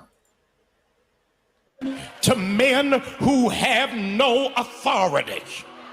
How can a man say that you are of low value after 35? How can a man say that you do not have the level of traction of a high-powered man when that man has got to get a GoFundMe for his funeral? Y'all ain't saying nothing to me. You got to be in a place where you operate in the authority of God. Look at another sister around you. Tell them, it's not that I hate men. Come on, look at another sister. Say, I do not hate men. I just despise weak men. I despise cowardice men. I just ain't got time for men who are insecure about my gift. I'm not going to dummy down because of what God got me. I don't have to lower my standard. That man got to step all the way up to deal with a queen on my level.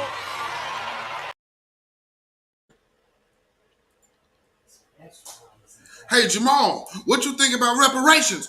What? Oh, now brother. See, we have to look at things in a different way. We just can't always see things in a monetary light, brother. Watch them niggas change their tune, lickety split. But if you give to the church, it'll be pressed down, shaken together, and overflowing. Overflow your ass into that community, bro. We need to see you out here on Front Street. Now, I understand. Now, there are people who love that. I get it. But this right here, that's the business of preaching. If you're really a sincere minister or whatever you believe, and that's where your heart takes you, fine. That right there is a hustle. And I can tell the difference. So I won't look at a hustler just because he has a collar on and give him the pass of a righteous man. Hell no. Because see, a person that would take a judge of anybody and say, well, hey, this Beatzilla dude, he cusses a lot. Right, and you get nothing but truth over here. He gonna talk to you nice and lie to you. Who's really doing you the best service for yourself?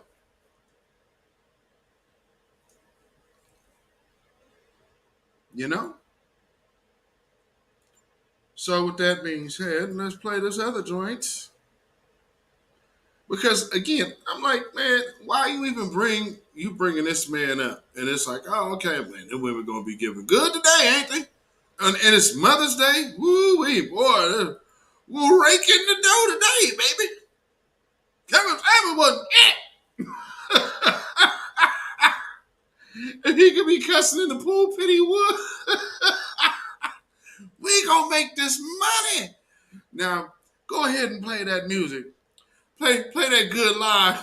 Play that good lie. No, better yet, they in there playing Money World for offering.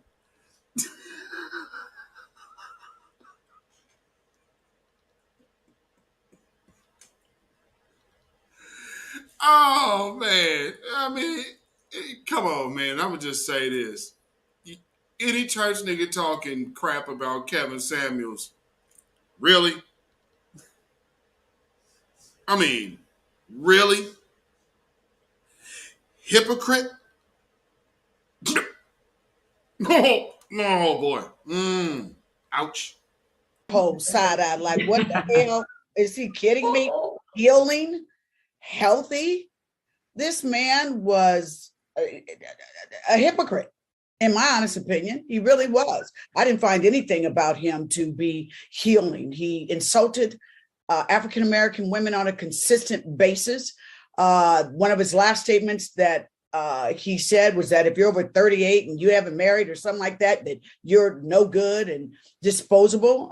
To me, he was a shock jock. And, you know, I hope this is teaching folks a lesson about the karma that you put out, the negativity that you put out in the world, that when karma comes knocking at your door, she might not be so kind. So, you know, the fact that. Well, funny you said that, Vivica, because when that reparations karma comes out and the reparations actually happens, you know, how all that the plan for Black America, which Ice Cube brought before you that you immediately made sure to shut down. That was another thing that somebody said in that space too. I would like to correct this if anybody in that space was listening. Ice Cube did not go to Joe Biden. That is a bald-faced lie. This is how I know these people weren't even, man, let me tell you something. We have a lot of these people who spent a lot of time in the organization spaces of LGBTQ movements and of immigrant rights movements. So when they actually get over here to the Black space, they're new. They're going to sit up here and be talking, oh, I've been around here for a minute. Oh, no, you have not. We've never seen you. And if you coming in here talking about you from Clubhouse is not a pass of validity. I'm going to have to know more about you than Clubhouse. Clubhouse, that's new. That's a new app. We haven't got anywhere with that. I mean, you know, it's a little older than Twitter Spaces, of course, but nonetheless, not by what, a year? So now, man, I'm gonna need these people to figure some things out. This woman very well could meet her reparations karma. So what would happen when we got reparations? And karma just said, well, remember that shit you was talking? We make sure you don't get yours. Because you got to be careful. Boy, oh boy, oh boy. Ain't she gleeful? Look at her face. She's just gleeful that man did too, huh? Yeah, he said he was talking shit about me on his show. I'll get back at him. That he killed over real quick and was supposedly with a woman that we don't yet know the nationality.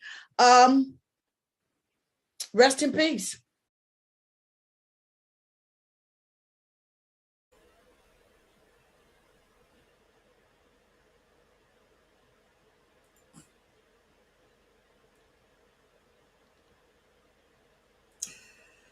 Well,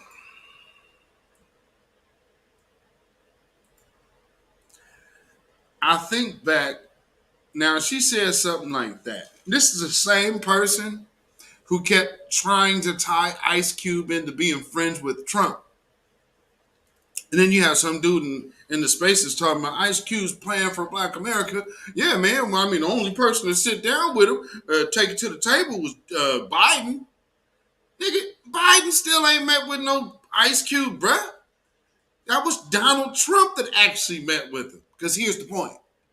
Black America is Black America. Nor Democrat, nor Republican.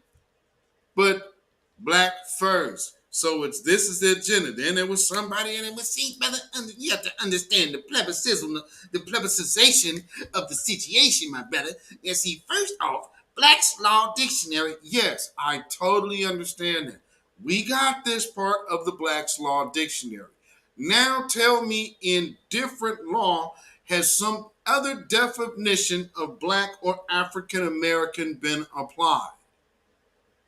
Well, yeah, brother. See, yeah, right. That's why the California Reparations bill is lineage based.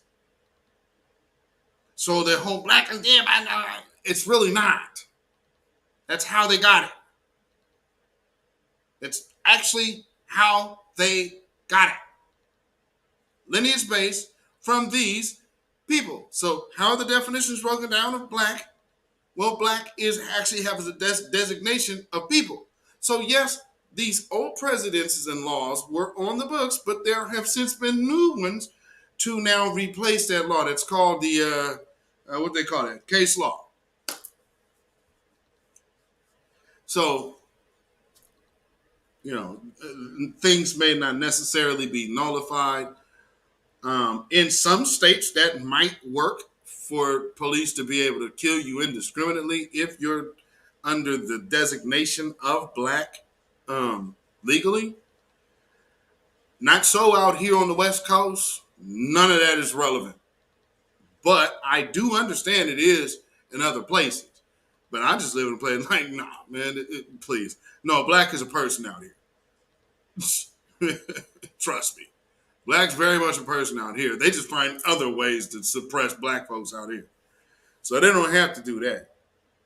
That's why they got the whole fear for my life thing. Because don't get it twisted. They smoke Native Americans like it ain't shit. They proper Native American out here like it's nothing.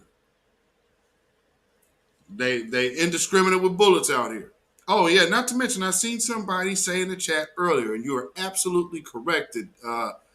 Oregon did not become a state till like 1859, but even after slavery was abolished, it was still legal here temporarily.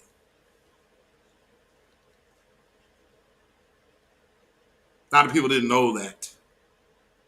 So after the abolishment of slavery, Oregon said, hey, well, I'll tell you what. We'll let you keep your slaves for 3 years to build your new stuff out here in Oregon, and then you got to kick them niggas out the state.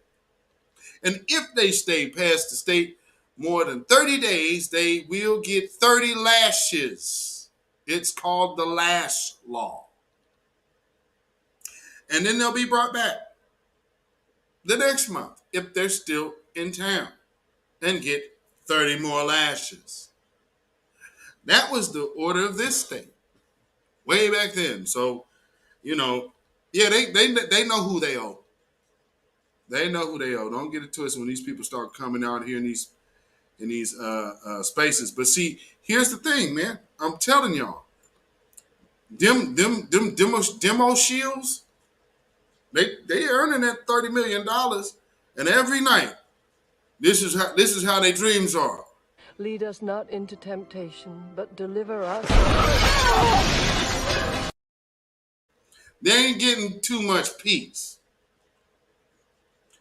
You know what I'm saying? Because they fully are aware what we are aware of. Let's really be clear about that. So I'm not going to sit here and say I'm going to do something that's only going to benefit Black people. No. That's why us over here in the New Black Media B1 Foundational Black Americans say no tangibles or no vote.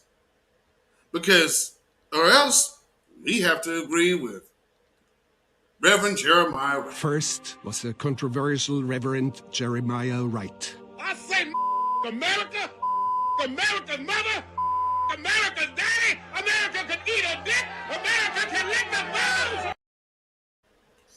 Cut the check. Simply put, cut the check. And with that being said, let's take a quick break.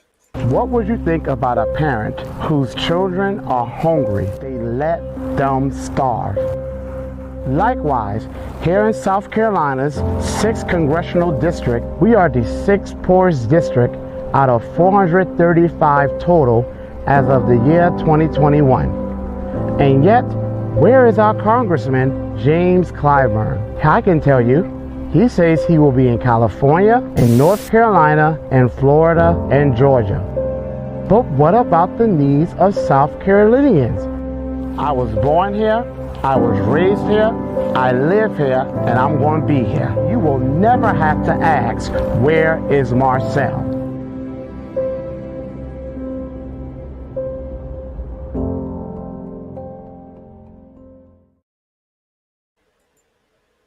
Once again, shout out to Brother Marcel Dixon, who has definitely made himself available for new black media and has worked in tandem, getting that word out.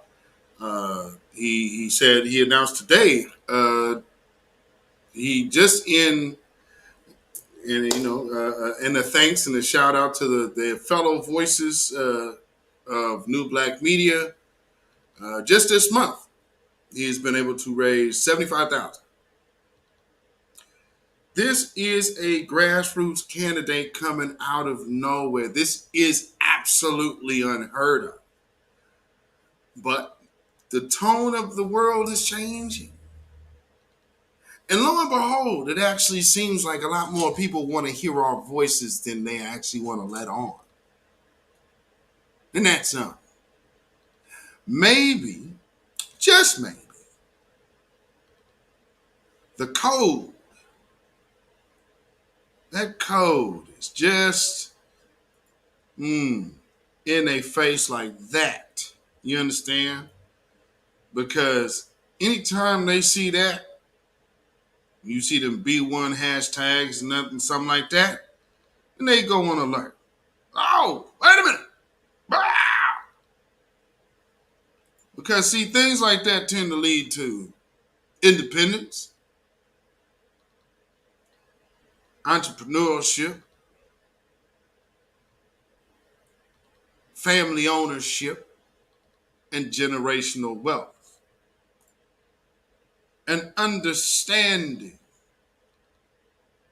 the size and nature of what we have to get in our hands. Because we clearly see who is up against us, and they are just two wings of the same bird, and that bird is albino white. With numbers dwindling and looking to save itself. So, in the meantime, they have to send out people to infiltrate.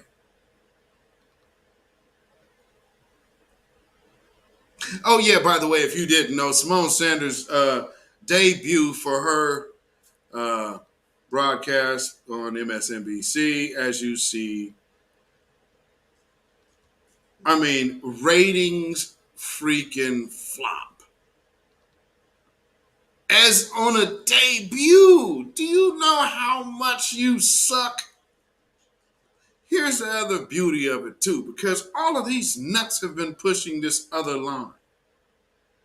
They always, because these people are down with the whole agenda, anti-black man agenda as well. Of course, the one who you see, Black Trans Lives Matter, and then she over here talking about how she's happy she had an abortion. She's proud to have had one. So she's committed her blood sacrifice. And then look at all those other black Judases over there. And then you have Patrice Cullors, which I believe she also made her way to the hitman too. So, I mean, they're all in there in the cahoots. And if Ketanji ever ended up at the hitman, well, let me tell you this. I guarantee you she made it there because she actually slipped up and slept with a black man. So, you know.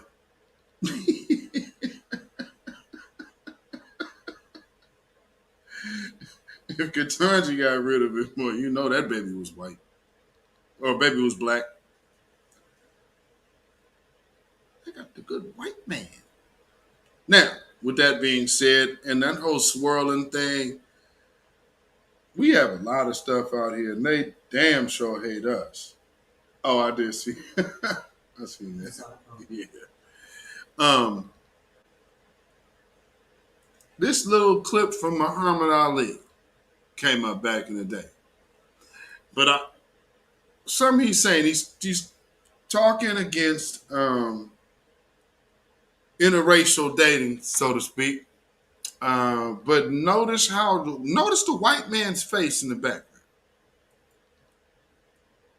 Today, any white man in this audience today, in their right minds, don't want little black boys and little black girls coming around your homes, schools, and churches looking to marry your sons and daughters, and in return introducing your grandchildren as little half-brown, kinky-haired Negro children.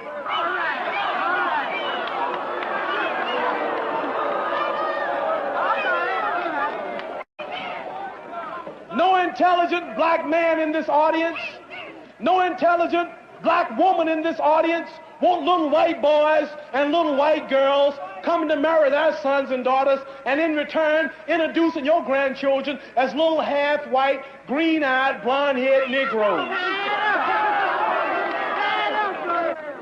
We are not seeking to lose our identity in blood mixing and our beautiful black African history. We don't hate you. We don't hate those of you who are white. We just want to stay black. We love my color. I just love myself.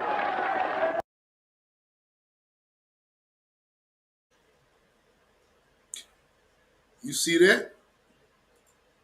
They weren't too happy about that message either. Why? Because he's because he simply told you that he was happy being black. Now think back to what the pastor said. We got to learn how to get along with the white folk. It's not, they don't have to learn and study us. Wrong. See, here's another misnomer, dude. They study us 24/7. So again, look at the information that we were getting. We were getting completely ass backwards information. Then on top of that, he's talking about, well, we're going to appeal to the conscience of the devil ain't got a conscience, bro. So what conscience are you expecting from Satan? I don't understand. The earth was given into the hands of the wicked. You read it in your Bible, preacher. What are you expecting a conscience to be when you see a person who covereth the faces of the judges thereof? There ain't no one else, dude. He got his face on your God. Who else are you looking for? Job 9:24. And it's what preacher doesn't know that exists? Not very good at your job there, buddy. Because see, we could see that much clearly. So let's deal with that reality. Let's deal with the Job 9:24 reality. The earth is given into the hands of the wicked. He covered the faces of the judges thereof. If not, who and where is he? Okay, y'all don't believe in the Bible, but let me say one thing. That did just point out who an evil person was, and he covers the faces of every judge. Can we deal with that reality without you getting lost in religion?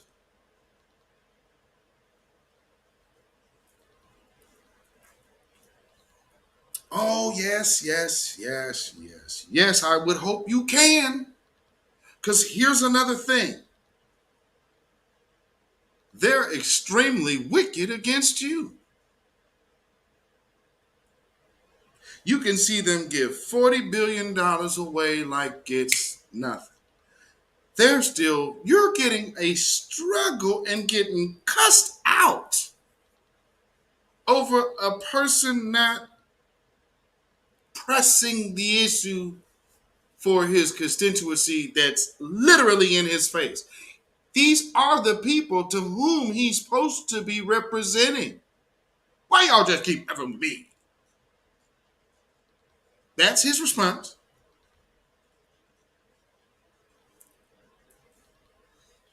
Now, Before we go back to the picnic, because there's some videos that I have to show you there. But check this out. This also happened. So long. First thing you wonder is how are they reacting to this? Well, it's incredible. This has been such a long journey for so many of the families who have been fighting for any kind of legislation, any kind of compensation to acknowledge the sacrifices that are made by U.S. people, men and women, who are working overseas and who are victims of terror attacks. And so really this is not just the former hostages. This is also those victims of the 1998 U.S. Embassy bombings in East Africa, the Marines who died in Beirut when the barracks were bombed in 1983, most recently even those killed at the U.S. compound in Libya just 3 years ago. And $1 billion is being set aside. It covers U.S. government employees overseas who have been targeted by terrorists. And this new fund reaches back more than 3 decades to 1979. So this includes the American men and women who were held in captivity and tortured for 444 days when the Iranian revolutionaries stormed the U.S. Embassy in Tehran. The former hostages are going to get $4.4 million, plus their families and kids are going to get a lump sum payment of $600,000. What's so interesting about this is sort of not congressionally mandated per se in this form of legislation. The money is coming from one of the world's largest banks, BNP Paribas, which pleaded guilty to violating U.S. sanctions against doing business with state sponsors of terrorism like Iran. They had to pay $9 billion. This is really a clever way to get this compensation. But a lot of people, Kate, worked really, really hard to get this. And in the words of one person, one former hostage, it's like nothing short of a Christmas miracle. So they really feel like, you know, this is sort of their due because of what their family sacrificed.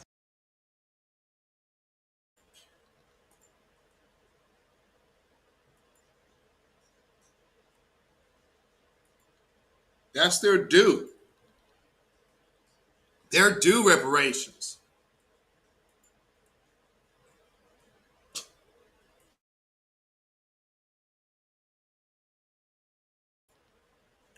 Family, we got to tell these people, and we got to tell these people today.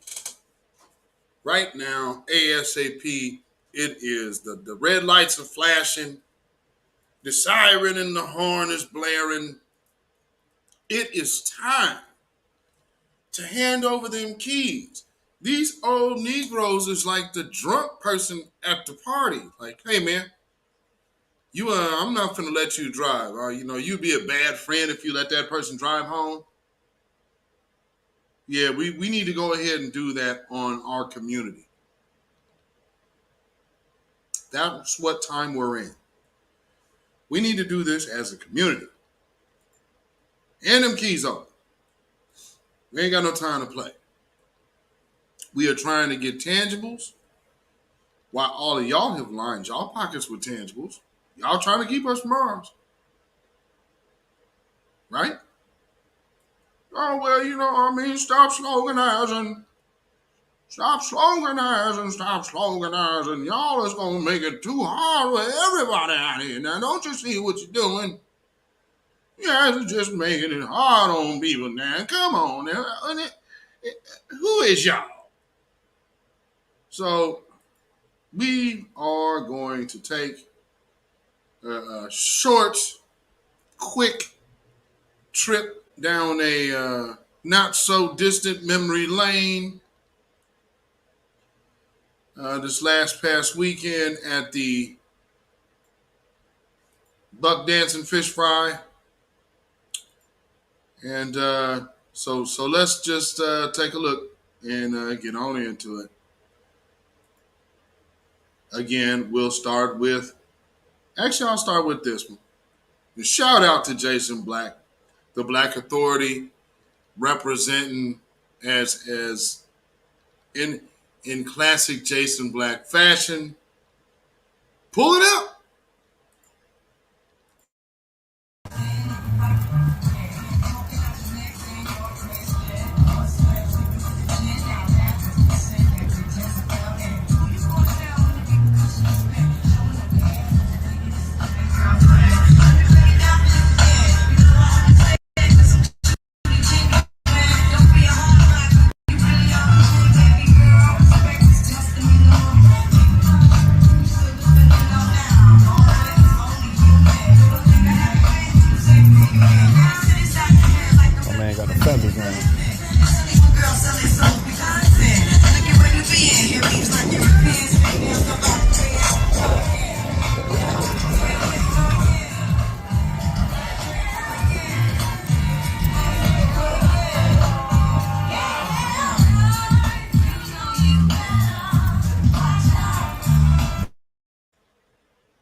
You got so many people coming out there pulling up. That's what's so crazy about it.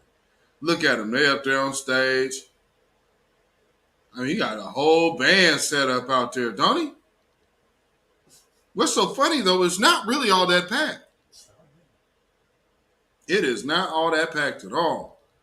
But you know what, though? He don't need it to be packed because everybody else that's out there is tied to another organization to get that influence out.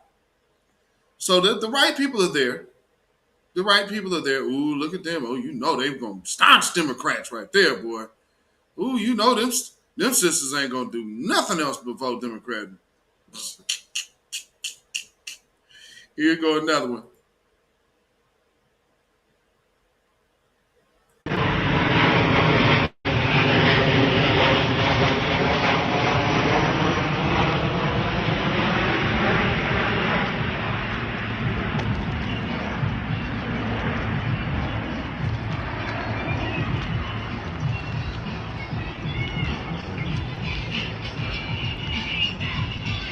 Hey, anybody in South Carolina, I need y'all to pull up with me.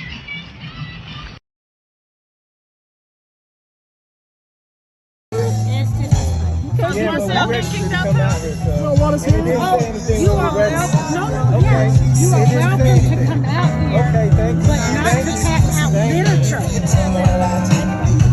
Oh, they make it on give it back. Huh? They make it on give it back. What back? That one. Pass my shit out. I wonder where Marcel went.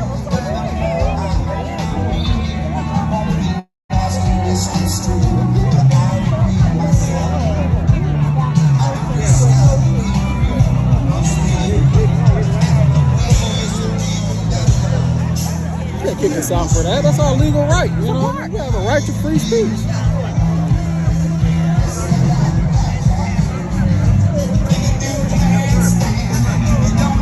Ask us to leave. Let's go ask the teller. How you doing, sir? Hey, I'm good.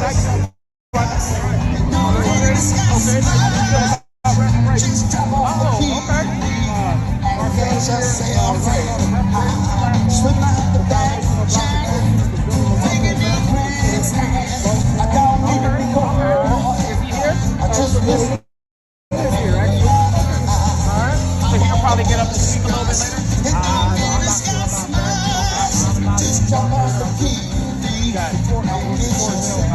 I'm supporting reparations. I got it. I support reparations. Yeah, he's on reparations. Okay, so I don't know about it. Just kind of bust it out. Really? Yeah. Okay. Would you please? I got you. Yeah. Thank you very much. All right. She said, I don't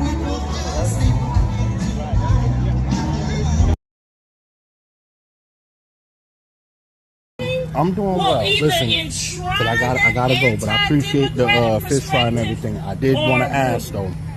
Reparations is a big thing. Look, reparations is big with me. I'm the only one doing the bill.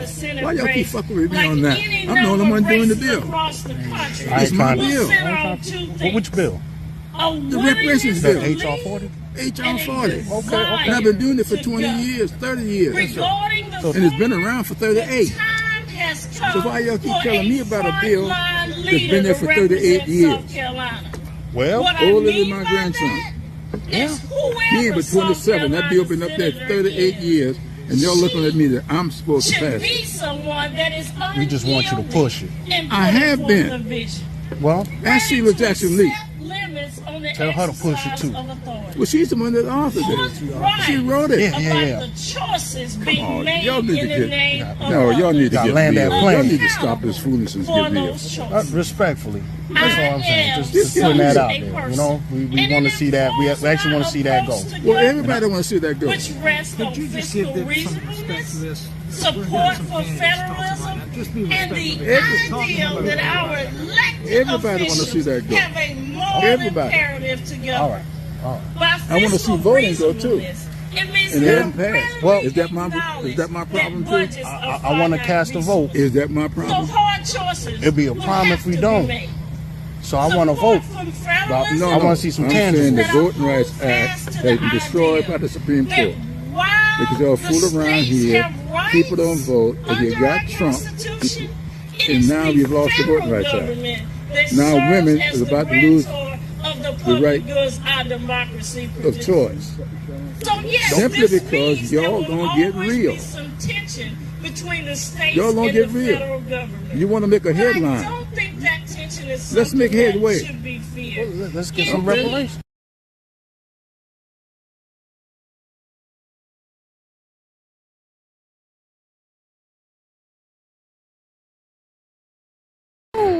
Y'all should be ashamed of yourselves, man. Hey, you know that thin blue line don't matter, don't make a difference for y'all, right? Huh?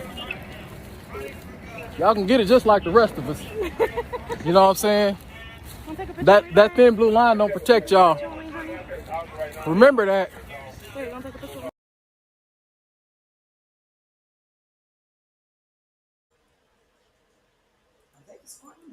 Mm-hmm. Now, but check this out.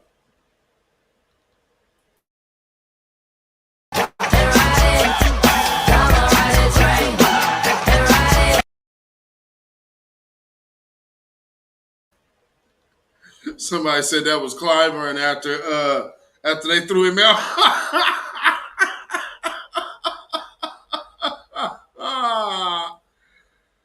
Oh my goodness. Lord. I mean, like, are you serious, man?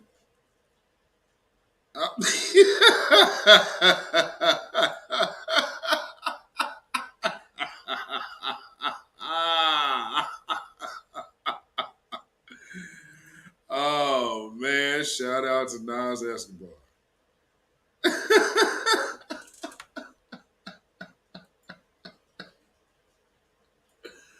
Oh my Lord. So what y'all think about that? Look at that biscuit boot step.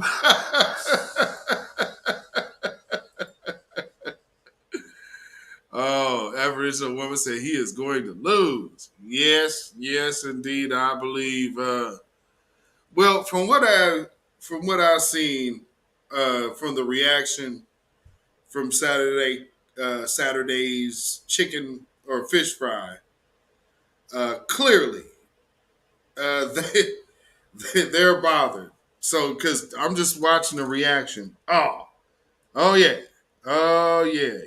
We not done now. We not done. We are not done. There are two other things. Yeah, there's two other videos I got from here. Hold on. They kicked out the black couple and their 2-year-old? Wow. Years to get that done. No, you didn't have to say We now have in South Carolina 3 national parks. When I got elected, we did not have a single national park. We now have 3, and all 3 of them got one thing in common. Jim Fireman sponsored all of them. This country is moving forward.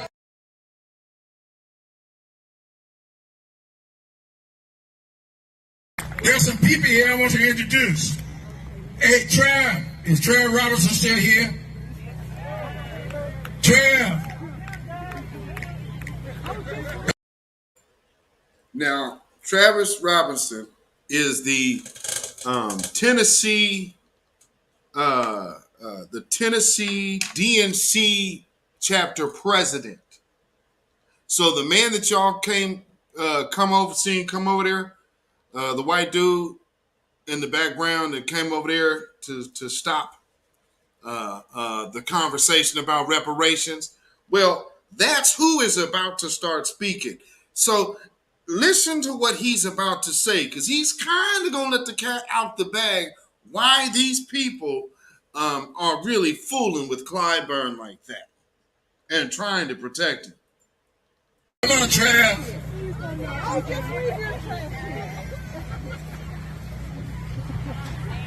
Trev, the chair of our party.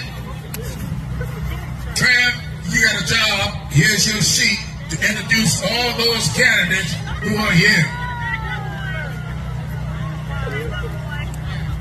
Before I do that, I just want to say this. The fact is, there are billions upon billions of dollars coming into this state. And there's only one member of the United States Congress that fights to get South Carolina's resources, and that's Jim Clyburn. There would be no money for broadband without Jim Clyburn. There would be no money for infrastructure, for flood, without Jim Clyburn. And the fact is that we can't afford not to have this man in the United States Congress because he doesn't just represent the 6th congressional district. He is South Carolina's congressman, and when the people in this state meet him, he is always there, and we appreciate that, Congressman. Now, we have a heated race for governor in this state, but we let them speak. We're giving them a minute. We introduce them. All right, we're giving them a minute. Joe Cunningham and Mia McLeod, will you come up, please? I see Joe back here by the fish. Senator Mia McLeod's coming around the corner here. Is Carlton Boyd here? I didn't see Carlton. He's running for governor as well. Carlton, will you come up too, please? Congressman, good to see you. Tell us about hair.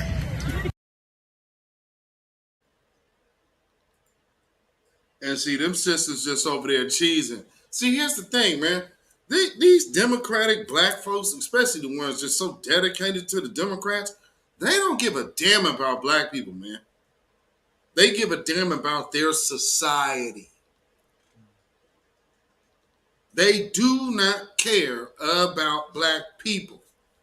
They only care about their society.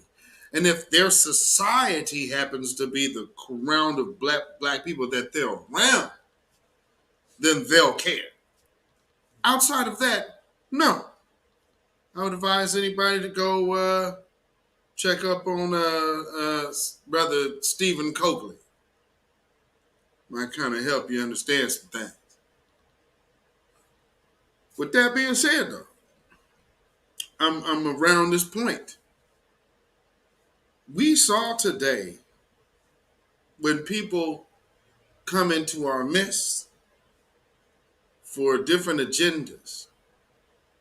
And this is, you can't help but notice the response that they're now giving Brother Marcel. Now, if this woman told me she lives in Georgia, how was she so aware that this happened with Marcel?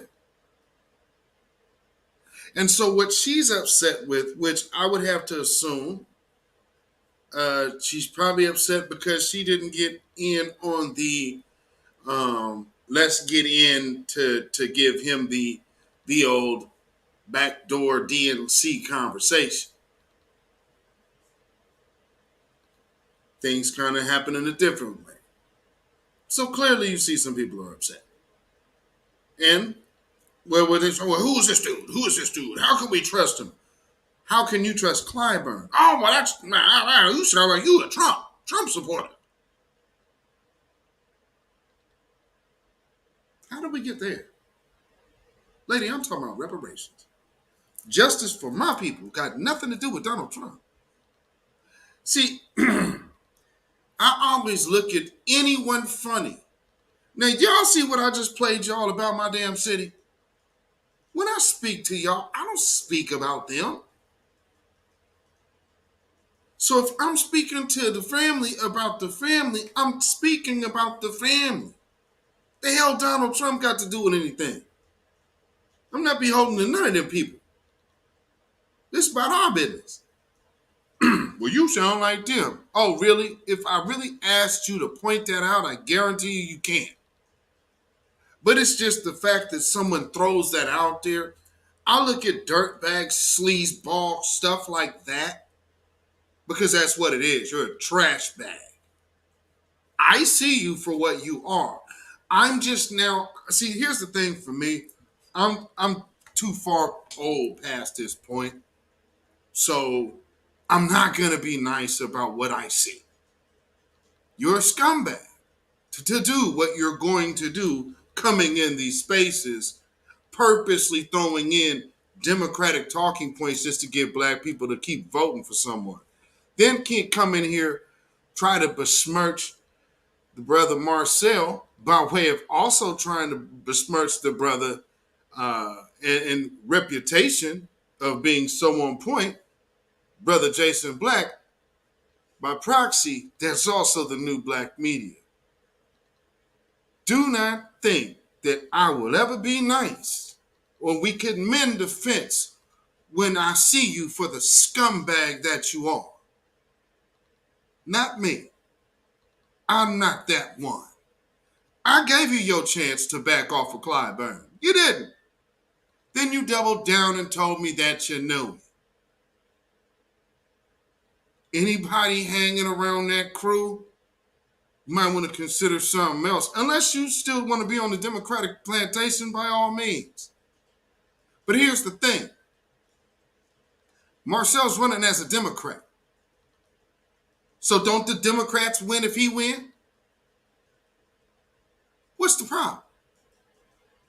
Oh, right. That other thing that you're tied to that has you looking at yourself better than the average black person because of the society that you're a part of.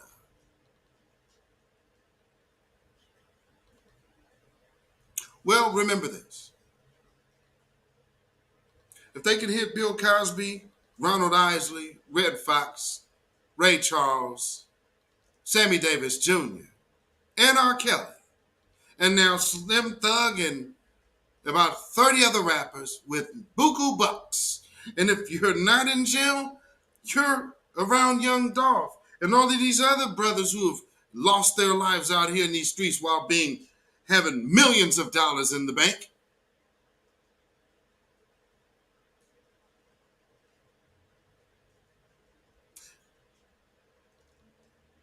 There's a price to pay. And here's the one thing that I will say now. And I said it last time. That's why I said it last time. If you have yourself more beholden to your organization than your people, this is choosing time. And I'll make it easy for you if I spot you. You're going to have to get your ass over there. Don't be hollering FBI this and FBI that. What was you doing 2 years ago? Oh, we was out on the ground doing this. You wasn't FBI in 2016.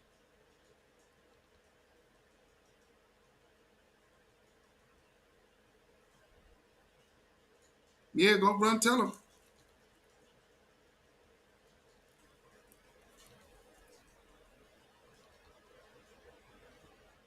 Yeah, we don't do the Democratic shield undermining our progress type thing. And I see a space coming out just to attack a black candidate when none of you will give Clyburn that smoke. I'm not seeing, but you're going to say LGBTQ in office. My damn governor in this state is gay. First unopened bisexual woman, governor. She still hate niggas, so what's the difference? She still hate children. What's the difference? None. So if I have somebody who is actually offering to put our needs in the air, is more than being on national television after an election to which you are largely contributed as delivering the vote because it took South Carolina. And the first thing out your old ass mouth is, what? What do you want for their vote? Because largely you guys are responsible. The black vote is the one that got them up and up. What do you want? Well, I don't want nothing. I just want my kids to grow up in a world without, all of this turmoil and hatred and shut up. And then you got this old white dude out here, man. That dude sound like the N-word was finna just drop out of his mouth at any given time. You ungrateful nigger! I mean, he out there screaming on them black folk, ain't he? I'm sorry. You ain't finna let the... Let me tell you something.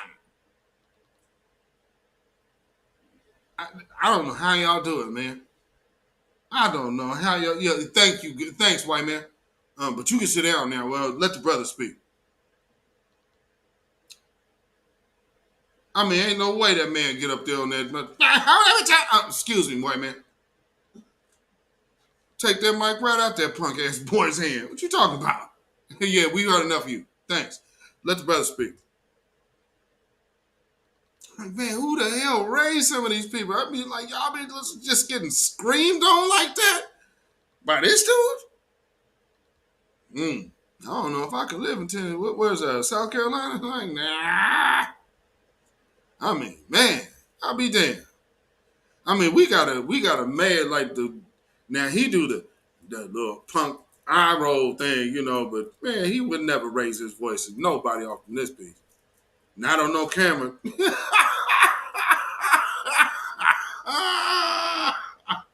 Oh, that'd go viral quick. Yeah. Mayor Ted Willer gets cussed out live in a Zoom call. Yeah, he ain't gonna do that shit here. Yeah, you can be viral in a heartbeat, baby. Like, hold on. Oh no, I grew up with some nuts.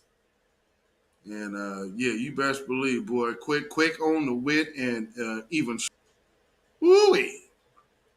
No, they ain't gonna let they just ain't gonna have it. So with that being said, shout out Jim Clyburn for being a good fish peddling sport. It's hopefully the last of his fish. Well, no, by all means. In retirement, have your first annual retirement fish fry next year. So let's plan for that.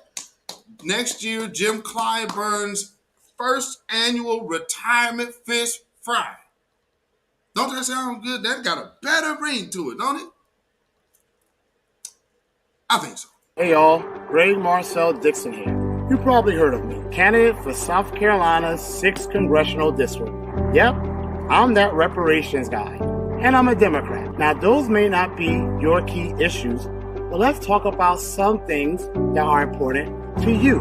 Do you believe that the Second Amendment right of all law-abiding citizens should be protected? I am a concealed weapons permit holder by the state of South Carolina, and I will fight to protect your Second Amendment rights throughout this entire nation. But what about the right to life? You can believe that I will fight to protect all beating hearts. Do you feel that illegal immigration is a crime and should be treated as such, as we do with all crimes? So do I. So even though we may not agree on everything, I am sure we agree on a lot of the issues which are important.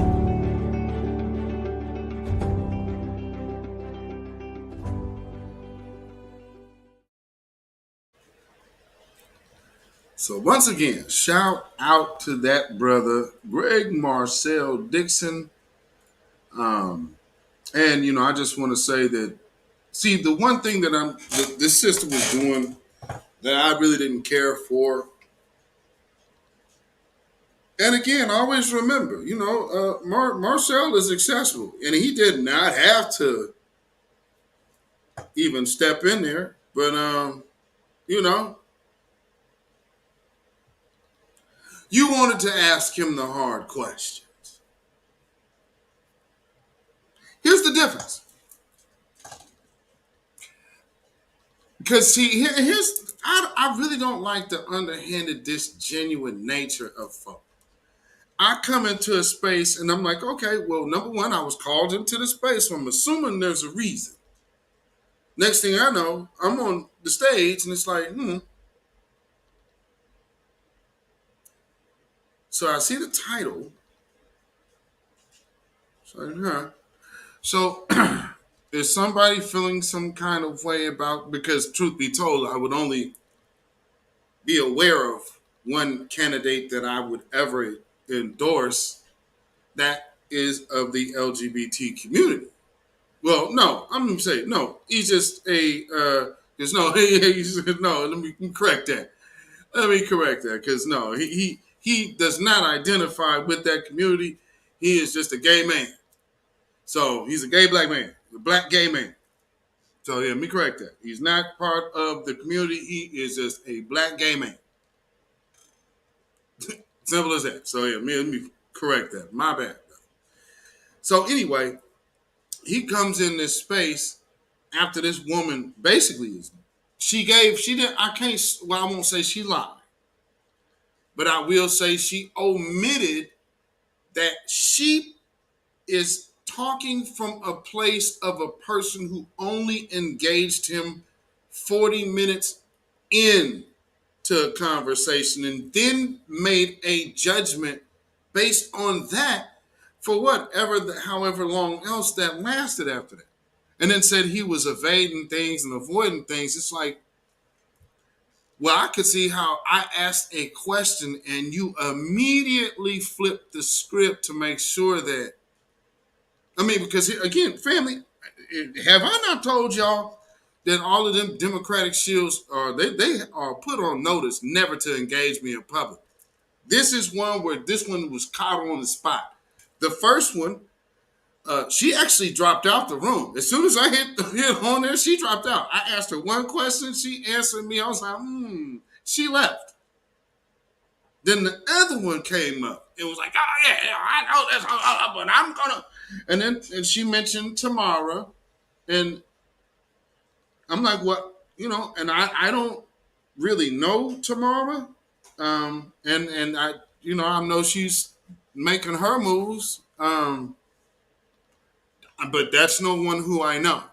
You understand what I'm saying? So that's why you don't really hear me mention her like that. Because I personally do not have a relationship with her, or we have never communicated on any type of level. Other than in a space once. But of course, make no mistake, Marcel Dixon always shouts out New Black Media. And so the rest goes without saying. So this woman is acting like she has never heard of Marcel Dixon till, here recently. And we haven't taken the time to vet this man. And, well, there's other people who have went in these spaces and you actually follow this person on Twitter and blah, blah, blah. This man is running for office. You think he is worrying about his Twitter? Not to mention, it's the candidate Twitter page. So, to even go into that type of line, it's like, damn, that's the best you could do? Huh. Because I expect a black gay man to be associated with other gay things. Isn't that kind of normal? So they kept trying to make this big deal out of his sexuality. I'm like, damn. Whenever in the black community have you heard anything? Wait. I got it. Let's back up a second here. Weren't we homophobic for not supporting Lion Ass Juicy? Our black people, straight black men are homophobic because we didn't believe Jussie Smollett, right? Ain't that what the headline read? Fast forward to now.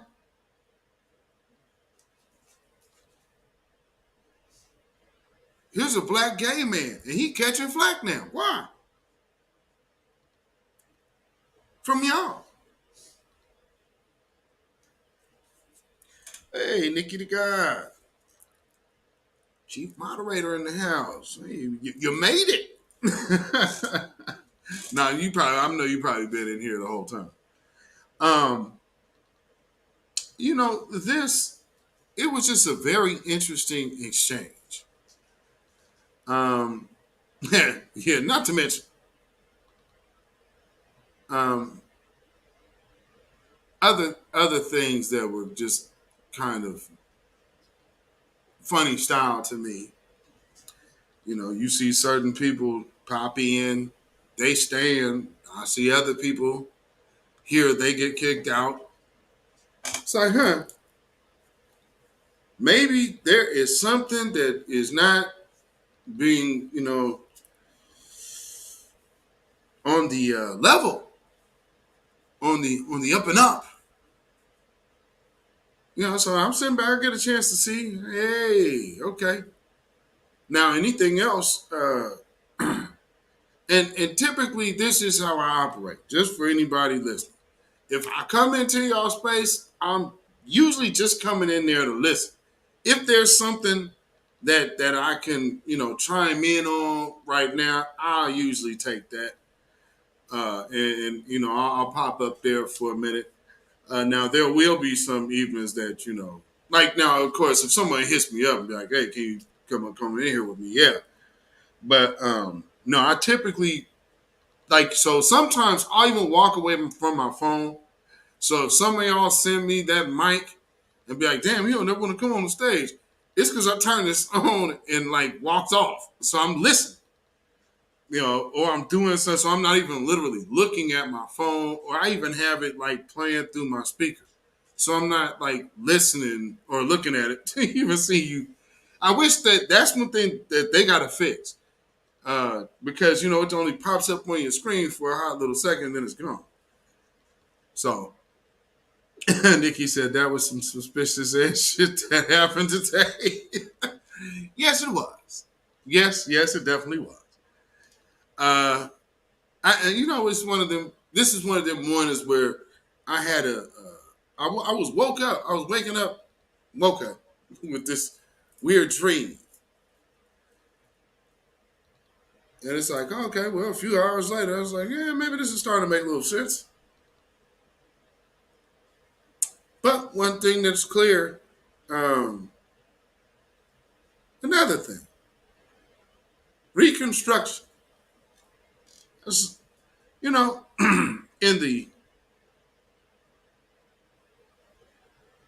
the thought of blueprints and planning and stuff like that, there becomes execution. So when you're actually executing, then people can actually see what you're doing. So when that happens, then of course you get all the people that will come out the woodwork and say,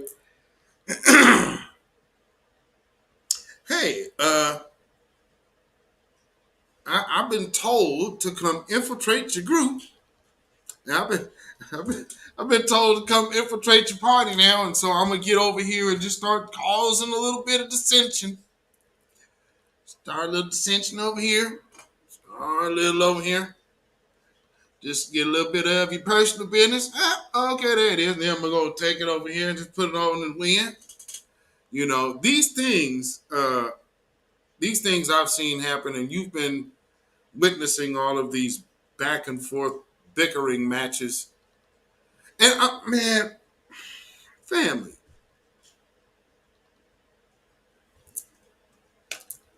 Twitter Spaces has been around for what? 2, 3, 4, maybe 4 months. How have y'all went from collective group to all of these groups, arguments like this. You got people's names in groups. Like, we're going to chime in on this person. We're going to chime in. But see, what I want to know is, how did this get to that in so quickly of time?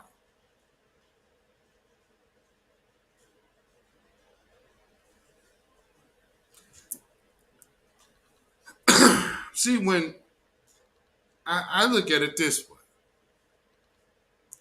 there was a period of time where there were nonstop spaces all day.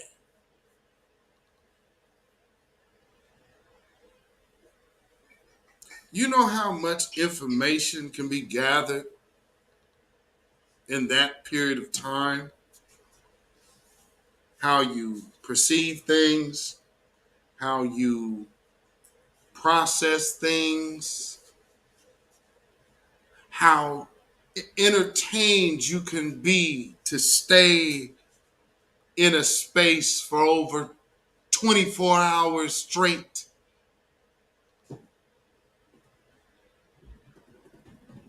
And then things happen, and then you're away from your space for a minute.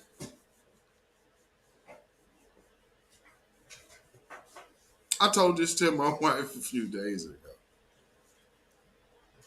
They made y'all niggas junkies. With that Twitter space, they made y'all straight junkies. Look at what happened. As soon as the things break up, y'all going at each other's throat.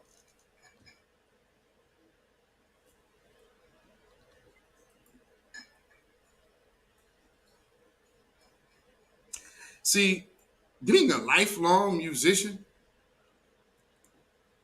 there's luckily, fortunately, one great element of life that I never had to face. Because when you're good at what you do, you just kind of mosey on in that position and it becomes natural. So I never had to seek this. Never had to seek it. Cloutopia. Because, you know, the only thing more blissful than ignorance in 2022 is clout.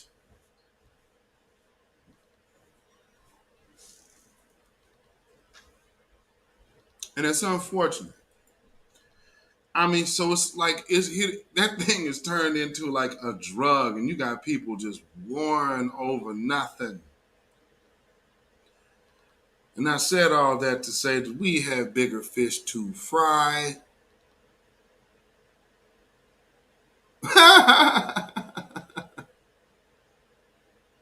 Shout out Clyburn. The code is the leader. You understand? And shout out to my sister Tina Berry. Got that United Empires of Alkebulan flag going on. You know, a micronation. It is not a religion. It is a micronation, just like a designation, a tribal designation, say. You understand? So if you were going to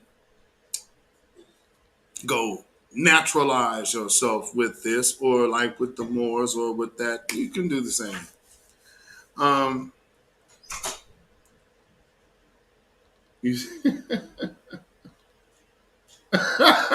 Nikki. Oh, Lord. That is so funny. I mean, he just freaking lost it. He just freaking lost it. Let's see. You know, I want to go here. Yeah. So, again, be mindful of all these different, because remember, they spent $30 million, and $30 million ain't just going for media. You know, that's social media as well. And because, you know, these people love coming and dumping their trash on us. So we're always responsible for everything. Oh, but before I go, Tariq Nasheed posted this. And see, here's something that was interesting about what these women were saying.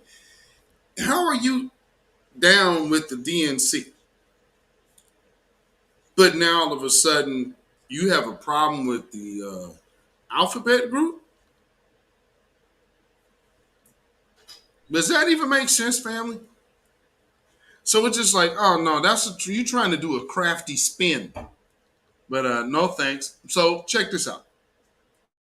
To my life were also white nationalists.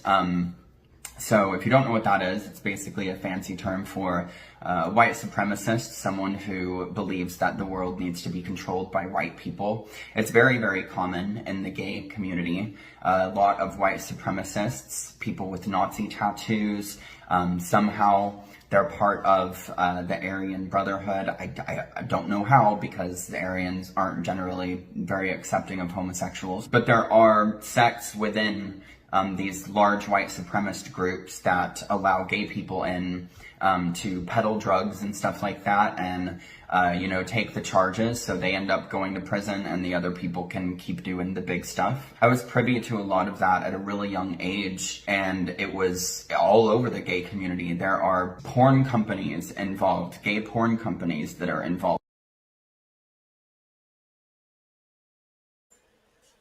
Wow.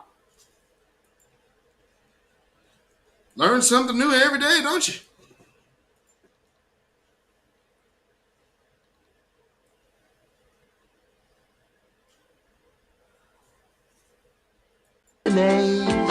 No medicine, there'd be no mayonnaise.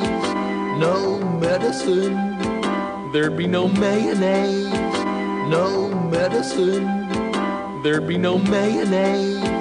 No medicine.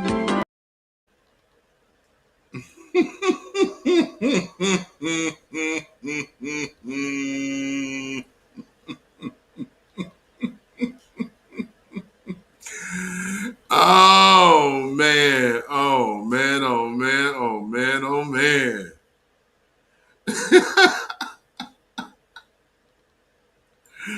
Oh man. Yeah, Jim Clyburn's team. This is how they went to sleep. They went to sleep like this Saturday night. Lead us not into temptation, but deliver us.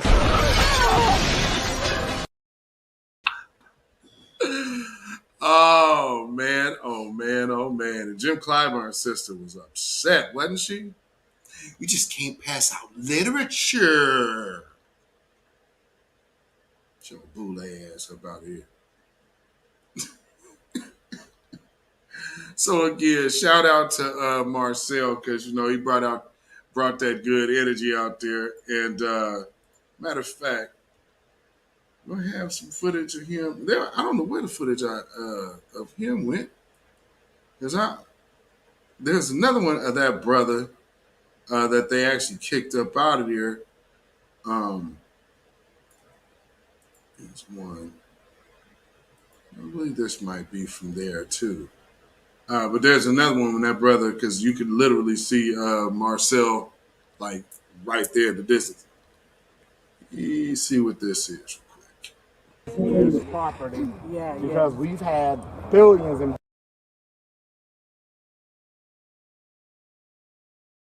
I don't know why that was so short. That's weird.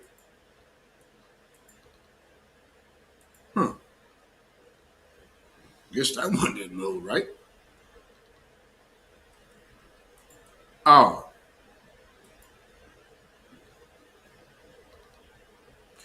And no matter what they tell you about Martin Luther King, always remember. White folk have demonstrated eloquently that they don't have no sense. I come here tonight and plead with you. Believe in yourself and believe that you're somebody. And as I said to a group last night, Nobody else can do this for us. No document can do this for us. No. No, you got to have it in here. And see, we saw what some of these older individuals was talking about in that, what I showed you just from my own city. In every town, there's somebody like that. And that is something that we have to change. We literally have politicians our age that have already been in office working for a minute. Why haven't black folks produced the new leaders? I mean, all we're seeing is Democrat old line regurgitators. Nothing new. They're not bringing anything new. And then the other politicians for these other groups, they come straight in getting shit for everybody that they need to get it for. But when it comes back to us, man, no, I don't think so. I just don't know. You got this guy sloganizing. Yeah, I got your sloganizing. Yeah, I got your sloganizing right here. What you are looking at is a monument to Wade Hampton. Wade Hampton was one of the largest enslavers in the state of South Carolina, which was one of the largest slave-holding states. And yet, here on the Capitol grounds, there is a monument to him. If South Carolina wants to recognize and remember this period of history, then it is incumbent upon South Carolina and the United States as a whole to repair the damage that has come from this period in history. At the end of the Civil War, black Americans who are descendants of American slaves, legislatively called freemen, were supposed to receive their 40 acres in a mule, but that never happened. Instead, they saw their black Wall Streets burnt to the ground. They experienced Jim Crow, they experienced redlining, which robbed them of billions in dollars of wealth. In order for America to heal, black America has to be repaired. I am running to repair black America because until we all stand, we all have fallen.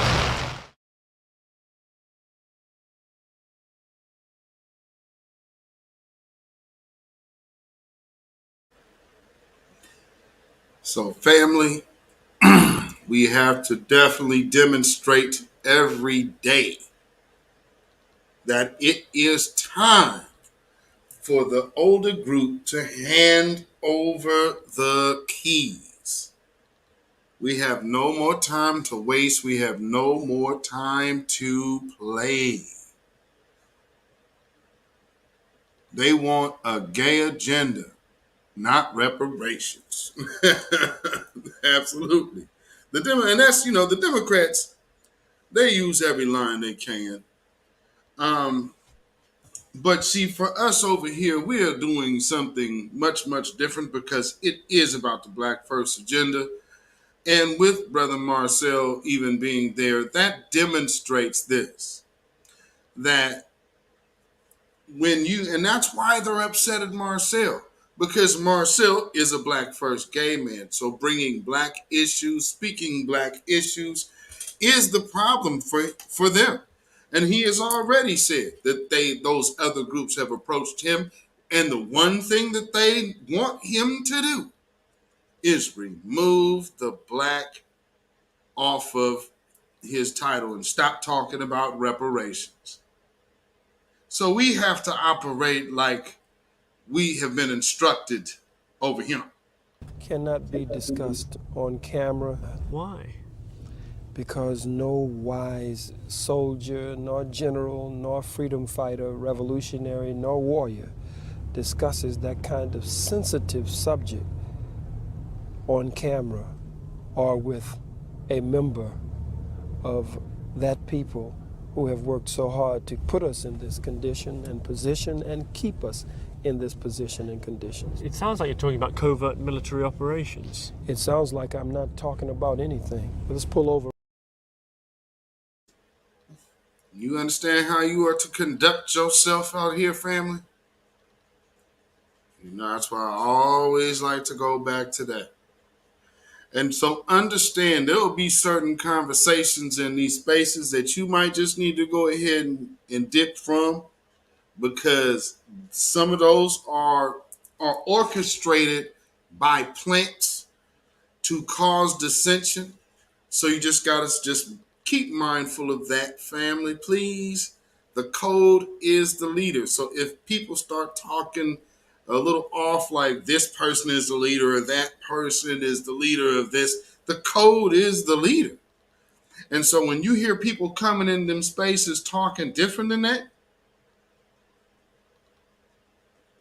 that's a huge sign, because that means that's a person who's trying to finger you. Like I said, go check out Brother Stephen Coakley.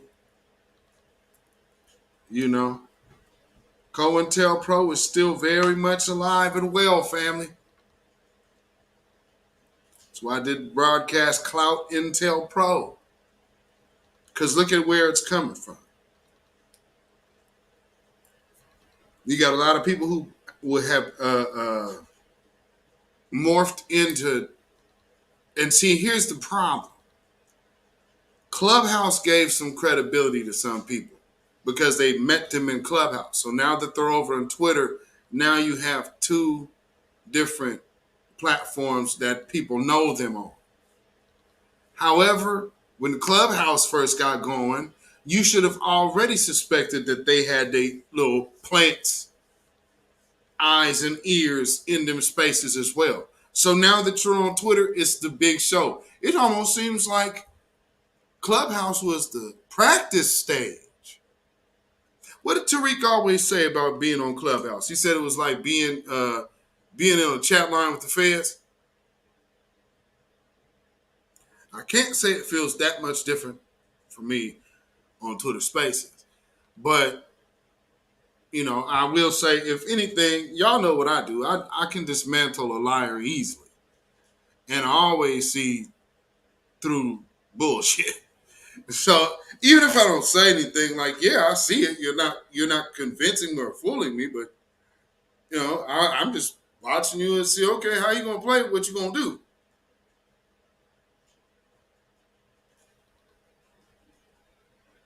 That tells me what type of person you are. Don't it?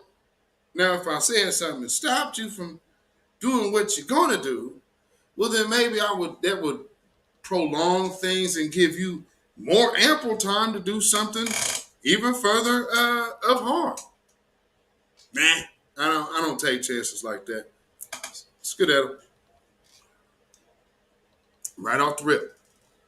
Yeah, I don't take nobody else's problem. If you ain't figured out what's going on with you, you got to take some of that somewhere else. You did? Sometimes it just has to be like that. On code, on code, on code. So, we about to get up out of here. Always remember, though, you got these type of individuals who mean you no good whatsoever. But they'll come with a nice, loud tone. And if you didn't notice, all of these new fangled women all have foul mouths.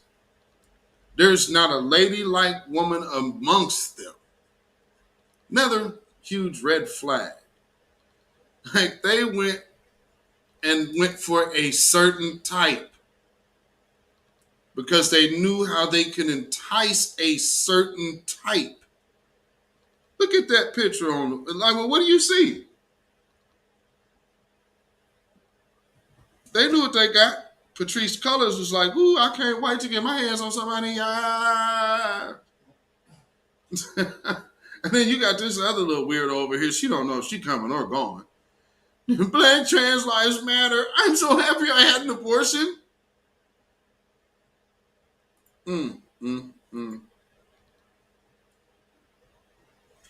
Yeah, family.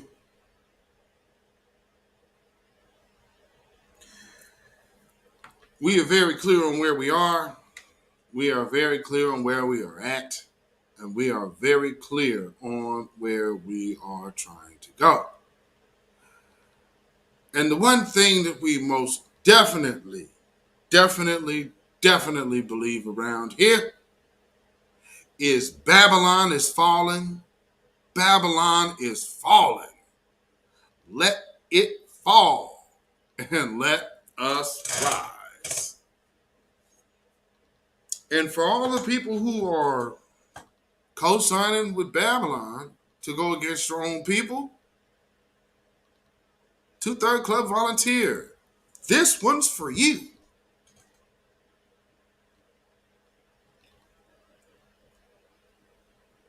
Sucks, doesn't it? That's the future of a trade.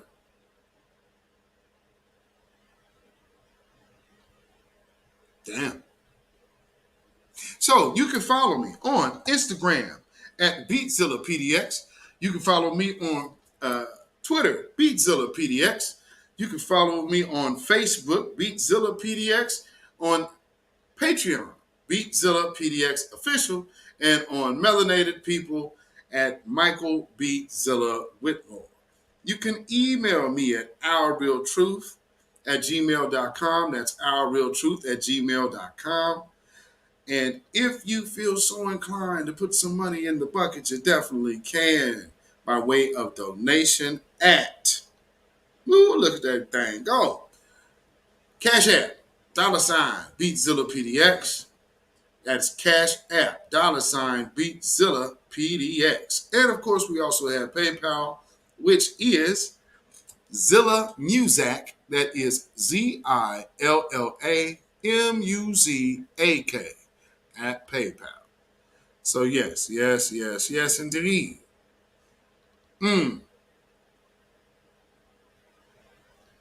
Yeah, see, we're looking for a new day around here, man. And anybody that want to hold this up, man, may this picture fill your dreams. And stay the hell up out of our way. Because we not stopping and the pressure's going to stay steady. I hope y'all enjoyed the flashback of my own city, letting you know where I'm from. And also just letting you know the things that all of us experience all over this country that try to hold us back. So one thing that we need to stress is unification, healing, because obviously we are terribly scarred. So with that being said, be patient with one another at least. But at the same time, make sure you vet. And if you are stringently getting vetted. See, now here's the thing. I just watched Marcel get strongly vetted. So much so that they had to basically sing his praises when he was done. Because you could not down him after that. He literally shut everybody up. Literally. The space, that's pretty much why we ended up out of that space. It's like everybody, it was a wrap. Didn't have no more to say because there wasn't anything to stick to him. But what's funny is the people who were actually trying to make him look some kind of way ended up looking some kind of way. How about that? But it be like that when you choose the wrong master.